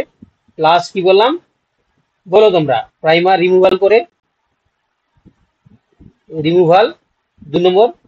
আর 3 নম্বর হচ্ছে কি তোমার এই যেখানে প্রাইমার ছিল সেই জায়গায় ডিএনএ ও সিনথেসিস করে দেয়, ডিএনএ সিনথেসিস। তাহলে 3টে কাজ হলো, একটা রিপেয়ার করা, রিপেয়ার মানে ধরো কোনো কারণে কিছু ক্ষত তৈরি হয়েছে বা কোনো মিসম্যাচ হয়েছে তাহলে সেখানে রিপেয়ার করা। আর প্রাইমার রিমুভ করা মানে যে প্রাইমারটা বসেছিল সেই জায়গায় প্রাইমারটাকে সরিয়ে দেওয়া এবং সেই জায়গায় ডিএনএ তৈরি করা। এটা ডিএনএ পলিমারেজ 1-এর কাজ। আর এখানে দেখো এই ডিএনএ পলিমারেজ 1-এর সম্বন্ধে কিছু ইনফরমেশন তোমরা জেনে রাখো। যেমন এই ডিএনএ পলিমারেজ 1 হচ্ছে তোমার বলছে 2টি খণ্ড রয়েছে। ঠিক আছে, ডিএনএ পোল 1-এর ক্ষেত্রে 2টো সাব ইউনিট রয়েছে, সাব ইউনিট 1 আর সাব ইউনিট 2। তো সাব ইউনিট 1 আর সাব ইউনিট 2 এর মধ্যে আমরা কি দেখতে পাই না, এই যে দুটো খণ্ড, বৃহদাকার খণ্ডকে তোমার বলেছে ক্লিনো ফ্র্যাগমেন্ট বলা হয়। এই সাব ইউনিট 1টাকে এটা ধরো লার্জ, এটা লার্জ, এটা ধরো স্মল। এটা লার্জটাকে বলা হচ্ছে ক্লিনো ফ্র্যাগমেন্ট, KLENOW ফ্র্যাগমেন্ট বলা হয়। আর যেটা আছে তোমার স্মল ফ্র্যাগমেন্ট, এটাকে আমরা কি বলি না, এটাকে আমরা বলি দেখো, এবং এটাকে আমরা কি বলছি তোমার এদিকে আছে কথা বল, ক্লিনো ফ্র্যাগমেন্ট হলে 3'to 5' এন্ডোনিউক্লিয়াস এবং 5'to 3' আণবিক হতো। আর ক্ষুদ্রাখণ্ড আণবিক হতো এই খণ্ডকে, হ্যাঁ দেখো তাহলে যেটা আছে কি তোমার ক্ষুদ্রাকার খণ্ড তার হচ্ছে কি আণবিক গুরুত্ব কত না, তার তার হচ্ছে আণবিক গুরুত্ব হচ্ছে কি 35 কিলো ডাল্টন। আর লার্জ সেটা আছে তোমার 38 কিলো ডাল্টন মলিকুলার ওয়েট। বুঝতে পারলে? এবং দেখো তাহলে ভালো করে শোনো, তাহলে এই সাব ইউনিট 1টা কি কাজ করছে না, সাব ইউনিট 1টা হচ্ছে কি তোমার কাজ করছে কি না, তার ক্ষেত্রে আমরা দেখতে পাচ্ছি যে 3'to 5' 100 নিউক্লিয়াস এবং 5'to 3' পলিমারেজ অ্যাক্টিভিটি, ভালো করে মনে রাখবে। তাহলে দেখো, তাহলে ডিএনএ পলিমারেজ 1 এর, ঠিক আছে, যে সাব ইউনিট 1 থাকে তার আমরা দুটো ফাংশন দেখতে পাচ্ছি। কি কি বললাম? একটা 3'to 5' 100 নিউক্লিয়াস অ্যাক্টিভিটি, 100 নিউক্লিয়াস মানে কাটতে পারে আর কি, 100 নিউক্লিয়াস মানে কাটতে পারে। আর 5'to 3' বলো, 5'to 3' পলিমারাইজেশন মানে ডিএনএ সিনথেসিস করতে পারে, পলিমারাইজেশন করতে পারে, পলিমারাইজেশন। আর যেটা হচ্ছে তোমার এই যে যেটা আছে কি তোমার স্মল সাব ইউনিট, যেটা 35 কিলো ডাল্টন, তার কি তোমার হচ্ছে ভূমিকা রয়েছে না, সেটা শুধুমাত্র 5'to 3' 100 নিউক্লিয়াস অ্যাক্টিভিটি দেখায়। এটা শুধুমাত্র হচ্ছে 5'to 3' 100 নিউক্লিয়াস অ্যাক্টিভিটি। আমি আবার বলে দিচ্ছি, দেখো আমি আবার বলে দিই, কারণ এটা খুব ইম্পর্টেন্ট। দেখো, তাহলে ডিএনএ পলিমারেজ 1 এর দুটো সাব ইউনিট থাকে, একটা আছে লার্জ সাব ইউনিট বা সাব ইউনিট 1, একটা sub unit 2। Large sub unit হচ্ছে মলিকুলার ওয়েট কত 38 কিলো ডাল্টন, আর স্মল সাব ইউনিটের ক্ষেত্রে 35 কিলো ডাল্টন। এই লার্জ সাব ইউনিটটাকে ক্লিনিক ফ্র্যাগমেন্ট বলা হয়। এই লার্জ সাব ইউনিটের ক্ষেত্রে কি বলা হয় স্যার? স্মলের কোনো তেমন নাম নেই বাবা, ঠিক আছে। দেখো, তাহলে এই লার্জ সাব ইউনিটের ক্ষেত্রে ফাংশনটা কি না, এর 3'to 5' 100 নিউক্লিয়াস, 100 নিউক্লিয়াস মানে কেটে দেবে, কাটতে পারে। আর 5'to 3' পলিমারাইজেশন মানে ও এ থাকলে তার জায়গায় টি যুক্ত করে দেবে, জি থাকলে সি যুক্ত করে দেবে, সি থাকলে জি যুক্ত করে দেবে, মানে এটাকে বলা হচ্ছে পলিমারাইজেশন, পলিমারাইজ করতে পারে। আর যেটা স্মল সাব ইউনিট, ওর কাজ কি করতে পারে, ও শুধু 5'to 3' 100 নিউক্লিয়াস মানে শুধু কাটতে পারে, বুঝতে পারে। যেটা স্মল সাব ইউনিট সেটা হচ্ছে কাটতে পারে, বুঝতে পারলে। আর দেখো, তাহলে আশা করি বুঝতে পেরেছো। তাহলে ডিএনএ স্যার পলিমারেজ, হ্যাঁ বলো। স্যার এখানে কাটছে কাকে, মানে এখানে তো ডিএনএ পলিমারেজ 1 এর কাজ তো রিপেয়ার করছে, তারপর হচ্ছে রিমুভ, মানে এই যে রিমুভ প্রাইমার করছে। গুলোকে তো, প্রাইমার গুলো তো কাটাতে হবে না, এই যে প্রাইমার গুলোকে তো কাটতে হবে, মানে কাটাতে হবে। ওই যে তোমার হচ্ছে কি 5'to 100 নিউক্লিয়াস মানে ওই প্রাইমার গুলোকে হচ্ছে কেটে বাদ দিয়ে দেওয়া, বুঝতে পারলে। প্রাইমারগুলো সরানো, বুঝতে পারলে। আরএনএ প্রাইমার যে বসে রয়েছে সেগুলোকে সরাতে গেলে তো 100 নিউক্লিয়াস অ্যাক্টিভিটির কাজ করতে হবে। তো এই জন্য ডিএনএ পলিমারেজ 1 যখন প্রাইমার রিমুভ করে, তখন এই 5'to 3' 100 nuclease activity, sorry 3'to 5' 100 nuclease অ্যাক্টিভিটির মাধ্যমে কি হয় না, ওদেরকে সরিয়ে দেয়। তারপরে 5'to 3' পলিমারাইজেশন অ্যাক্টিভিটি দ্বারা ডিএনএ গুলোকে সিনথেসিস করে। চলো এবারে দেখো আর একটা ডিএনএ পলিমারেজের ভাগ রয়েছে, তার নাম ডিএনএ পলিমারেজ 2। এটা কি বলছে দেখো, বলছে ডিএনএ পলিমারেজ 1 এর মতো এই ইউসেজটাও 3'to 3' OH মুক্ত প্রান্তে 5'to 3' দিকে নিউক্লিওটাইড সংযোজন করে। মানে এটাও কি করছে দেখো না, 5'to 3' পলিমারাইজেশন অ্যাক্টিভিটি দেখায়, বুঝতে পারলে। এবং এক্ষেত্রে দেখো আমরা কি দেখতে পাই না, এটা ইউসেজক মেরামতির কাজেও, মানে রিপেয়ার কাজেও অংশগ্রহণ করে, বুঝতে পারলে। এবং এবং তার সঙ্গে দেখো 3'to 5' 100 নিউক্লিয়াসের সক্রিয়তা রয়েছে এবং 5'to 3' 100 নিউক্লিয়াস সক্রিয়তা অনুপস্থিত। তাহলে শুধুমাত্র এখানে 3'to 5' 100 নিউক্লিয়াস অ্যাক্টিভিটি থাকে, কিন্তু 5'to 3' 100 নিউক্লিয়াস অ্যাক্টিভিটি এখানে দেখতে পাওয়া যায় না। আচ্ছা, আর ডিএনএ পলিমারেজ 3 তো বুঝতে পারলে, এটাই হচ্ছে কি তোমার প্রোটিওটিকের ক্ষেত্রে তো ভাইটাল এনজাইম, এটাই হচ্ছে তোমার কি করে না, তোমার পলিমারাইজেশনে সাহায্য করে, মানে ডিএনএ সিনথেসিস করতে সাহায্য করে। এবং এর ক্ষেত্রে টোটাল 10টি সাব ইউনিট থাকে। হ্যাঁ, 10টি সাব ইউনিট বিশিষ্ট ডিএনএ পলিমারেজ হলো এনজাইম এর 4টি অংশ নিয়ে গঠিত হয়। কি কি?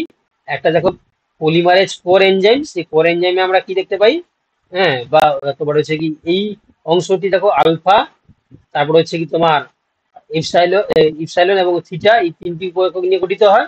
এবং ডিএনএ সংশ্লেষ করার ক্ষমতা রয়েছে। স্লাইডিং ক্যাম্প থাকে যেটা বিটা 2 এবং গামা কমপ্লেক্সের সাহায্যে গঠিত হয়।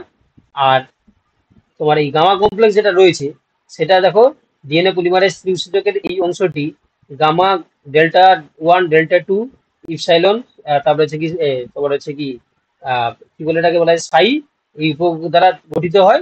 যে তারা আলটিমেট যখন একসঙ্গে যুক্ত হয় তখন 10টি সাবইউনিট নিয়ে গঠিত হয়। ঠিক আছে, এই যে 10টি সাবইউনিটটাকে আমরা কি বলি না, কোর এনজাইম।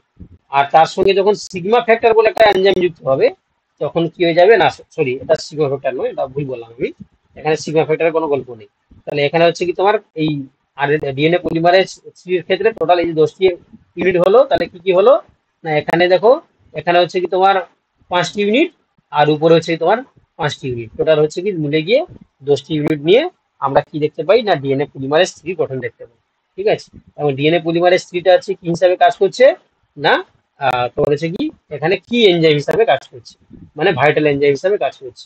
বুঝতে পারলে? এই কারণে আমরা এই ডিএনএ পলিমারেজ থ্রিকে কি বলি না, একে বলা হয় না তোমার হচ্ছে কি কোর এনজাইম বা হচ্ছে কি ভাইটাল এনজাইম তোমার হচ্ছে কি হিসাবে কাজ করছে। আচ্ছা, আর এছাড়া আর কি কি ছিল? এছাড়া আরো ছিল যে কি কি, যেমন হচ্ছে তোমাদেরকে বলা হচ্ছিল যে ডিএনএ হেলিকেজ কি কাজ বলা হয়েছিল? হাইড্রোজেন বন্ডগুলোকে কেটে দেওয়া। থ্রিটা কি কাজ করলো বুঝলাম না তো। হ্যাঁ, থ্রিটা আছে বাবা পলিমারাইজেশন, মানে থ্রিটাই হচ্ছে কি তোমার ভাইটাল এনজাইম, ওটাই বলছে মুখ্য উৎসেচক ডিএনএ পলিমারেজ থ্রি। এর কাজ কি না, এর কাজটা হচ্ছে কি তোমার পলিমারাইজেশন করা, মানে এ থাকলে তার জায়গায় টি তৈরি করে দাও, টি থাকলে তার জায়গায় হচ্ছে এ তৈরি করে দাও। তাহলে এই যে তোমার নতুন যে বেস পেয়ারিং গুলোকে অ্যাড করছে তার জন্য দায়ী হচ্ছে কি তোমার এই ডিএনএ পলিমারেজ থ্রি। বুঝতে পারলে? এই ডিএনএ পলিমারেজ থ্রি হচ্ছে কি ডিএনএ তোমার, পলিমারেজ 2ও করে আবার 3ও করে এই কাজটা তো। আর কিন্তু হচ্ছে কি তোমার এখানে নর্মালি আমরা এই ডিএনএ পলিমারেজ টুটা হচ্ছে কি সরাসরি কাজ করে না, প্রথমে এখানে সরাসরি ডিএনএ পলিমারেজ থ্রিটা কাজ করে। এই ডিএনএ পলিমারেজ টুটা হচ্ছে কি তোমার এই রিপেয়ার টিপেয়ারের সময় কাজে লাগে, এখানে রেপ্লিকেশনে খুব বেশি ভূমিকা পালন করে না। কি বলা বুঝতে পারলে? রেয়ার কাজ করে। এই ডিএনএ পলিমারেজ থ্রিটাই হচ্ছে কি তোমার যখন সম্পূর্ণ রেডি হয়ে যায় রেপ্লিকেশনটা, তখন এটা পলিমারাইজেশন করে দেয়। ঠিক আছে, পলিমারাইজেশন হয়ে গেল, ডিএনএ পলিমারেজ থ্রি ছুটি, তখন কে আসবে? ডিএনএ পলিমারেজ ওয়ান আসবে। ও কি করে প্রাইমার গুলোকে সরিয়ে সেখানে ডিএনএ সিনথেসিস করে দেবে। কি বলা বুঝতে পারলে? তো এই জন্য এই ডিএনএ পলিমারেজ থ্রি টোটাল হচ্ছে কি তোমার 10টি সাবইউনিট থাকে, তারা এরকম ভাবে যুক্ত হয়ে কি করে না একটা কমপ্লেক্স তৈরি করে, তাকে আমরা কি বলছি? ডিএনএ পলিমারেজ হলো এনজাইম। ঠিক আছে, তাহলে এইভাবে আমরা কি দেখতে পাই না একটা ডিএনএ গঠন, ডিএনএ পলিমারেজ থ্রি গঠন আমরা দেখতে পাই। চলো এবার দেখো, এবার স্যার বলছি যে ওই সাব ইউনিট গুলোর নাম আমি এখানে 8টা দেখতে পাচ্ছি, আর স্যার দুটো এই যে স্যার আছে আলফা, এটা ইটা, এটা থিটা, এটা gamma, delta one, delta two. এই দেখো বাবা শোনো, এইটা একটা, দুটো, তিনটে, এখানে বিটা টু দুটো, পাঁচটা, আবার এখানে হচ্ছে পাঁচটা, টোটাল 10টা হয়ে যাচ্ছে।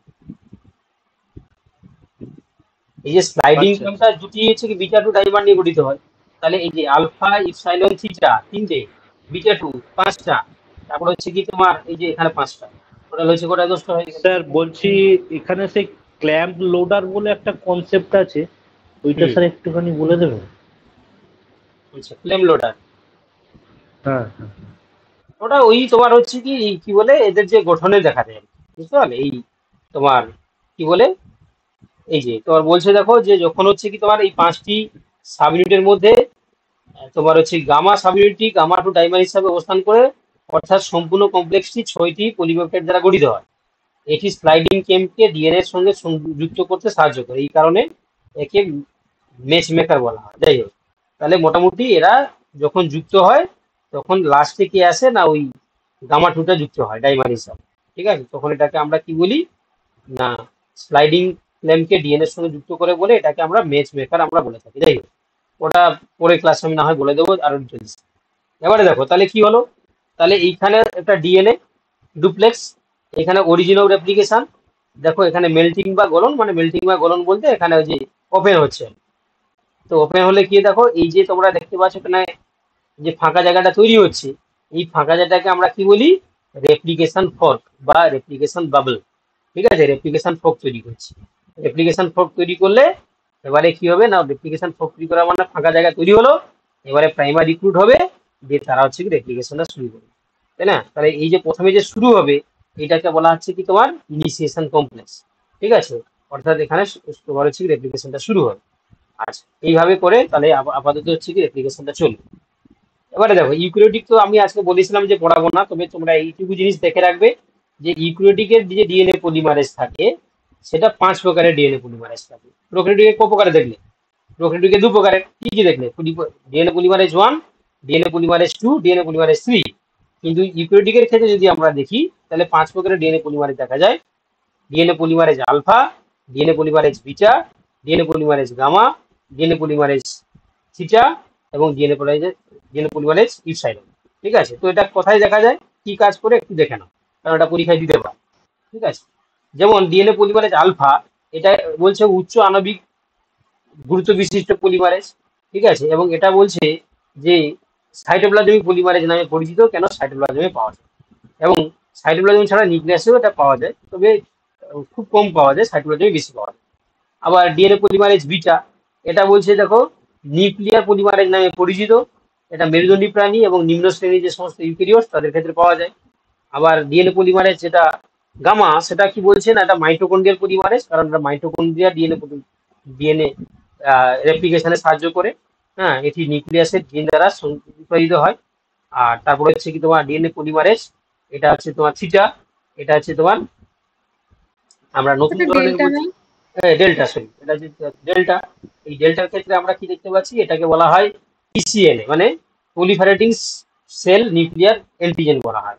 ঠিক আছে, এটা বলছে যে ইউক্যারিওটিক কোষে নিরবিচ্ছিন্ন ভাবে তোমার হচ্ছে কি যে তোমার হচ্ছে কি আহ, ধর্মের জন্য এই উৎসেচকটা দায়ী। আর তারপর রয়েছে 5 নম্বর রয়েছে ডিএনএ পলিমারেজ ইপসাইলন, এটা বলছে যে স্তন্যপায়ী প্রাণী হেলা কোষ এবং বার্ডিং ইস্টের ক্ষেত্রে এটা আবিষ্কৃত হয়েছে, এবং এটা পূর্বে ডিএনএ পলিমারেজটি তোমার হচ্ছে কি এই ইপসাইলন নামে পরিচিত, তোমার থিটা নামে পরিচিত ছিল, কিন্তু এটা বর্তমানে ইপসাইলন বলে বলা হয়েছে। ঠিক আছে, তাহলে এই সক্রিয়তা হচ্ছে পিসিএনএ রিভার্সিল, অর্থাৎ এই পলিফারেটিং সেল নিউক্লিয়ার অ্যান্টিজেন নির্ভরশীল হচ্ছে কি হয়ে থাকে। তাহলে এই 5টি ইনফরমেশনও তোমরা পড়ে রাখবে। এটা হচ্ছে তোমার ইউক্যারিওটিক, তোমার কি হিসাবে কাজ করছে, ইউক্যারিওটিক ডিএনএ পলিমারেজ এনজাইম হিসাবে কাজ করছে, তোমার রেপ্লিকেশন। ঠিক আছে, তো আপাতত এতটাই থাক, পরের দিন আমরা হচ্ছে কি তোমার ট্রান্সক্রিপশন শুরু করবো।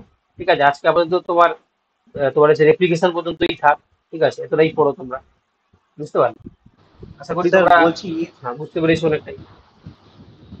বলো বলো। স্যার বলছি যে মানে এটা তো প্রোক্যারিওটিক হলো, আর আমাদের ক্ষেত্রে এই যে আগে আপাতত রেপ্লিকেশনটা এটা একটু আলাদা। আগে আপাতত ইউক্যারিওটিক প্রোক্যারিওটিক গুলো পড়ো। ঠিক আছে, পরে যদি আমাদের সময় থাকে আমি পড়িয়ে দেবো। ঠিক আছে, আবার এখন আপাতত প্রোক্যারিওটিকটা পড়ো, আবার হচ্ছে কি যদি আমাদের টাইম হয় তাহলে আমরা ইউক্যারিওটিকটাও পড়িয়ে দেবো। ঠিক আছে, প্রোক্যারিওটিকটা পড়লেই হবে। ঠিক আছে, ম্যাক্সিমাম কোশ্চেনটা প্রোক্যারিওটিক থেকে আসে, যেহেতু সিলেবাসে বলা নেই প্রোক্যারিওটিকটা ইউক্যারিওটিক, তো সেক্ষেত্রে আমাদেরকে পড়লে দুটোই পড়লে কোনো অসুবিধা নেই। তো আপাতত হচ্ছে কি এখন এটা পড়ো।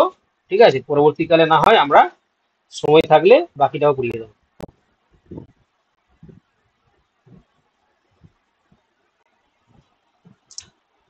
কি বললাম বুঝতে পেরেছো? তাহলে থাক এতটা, ঠিক আছে, অনেকটাই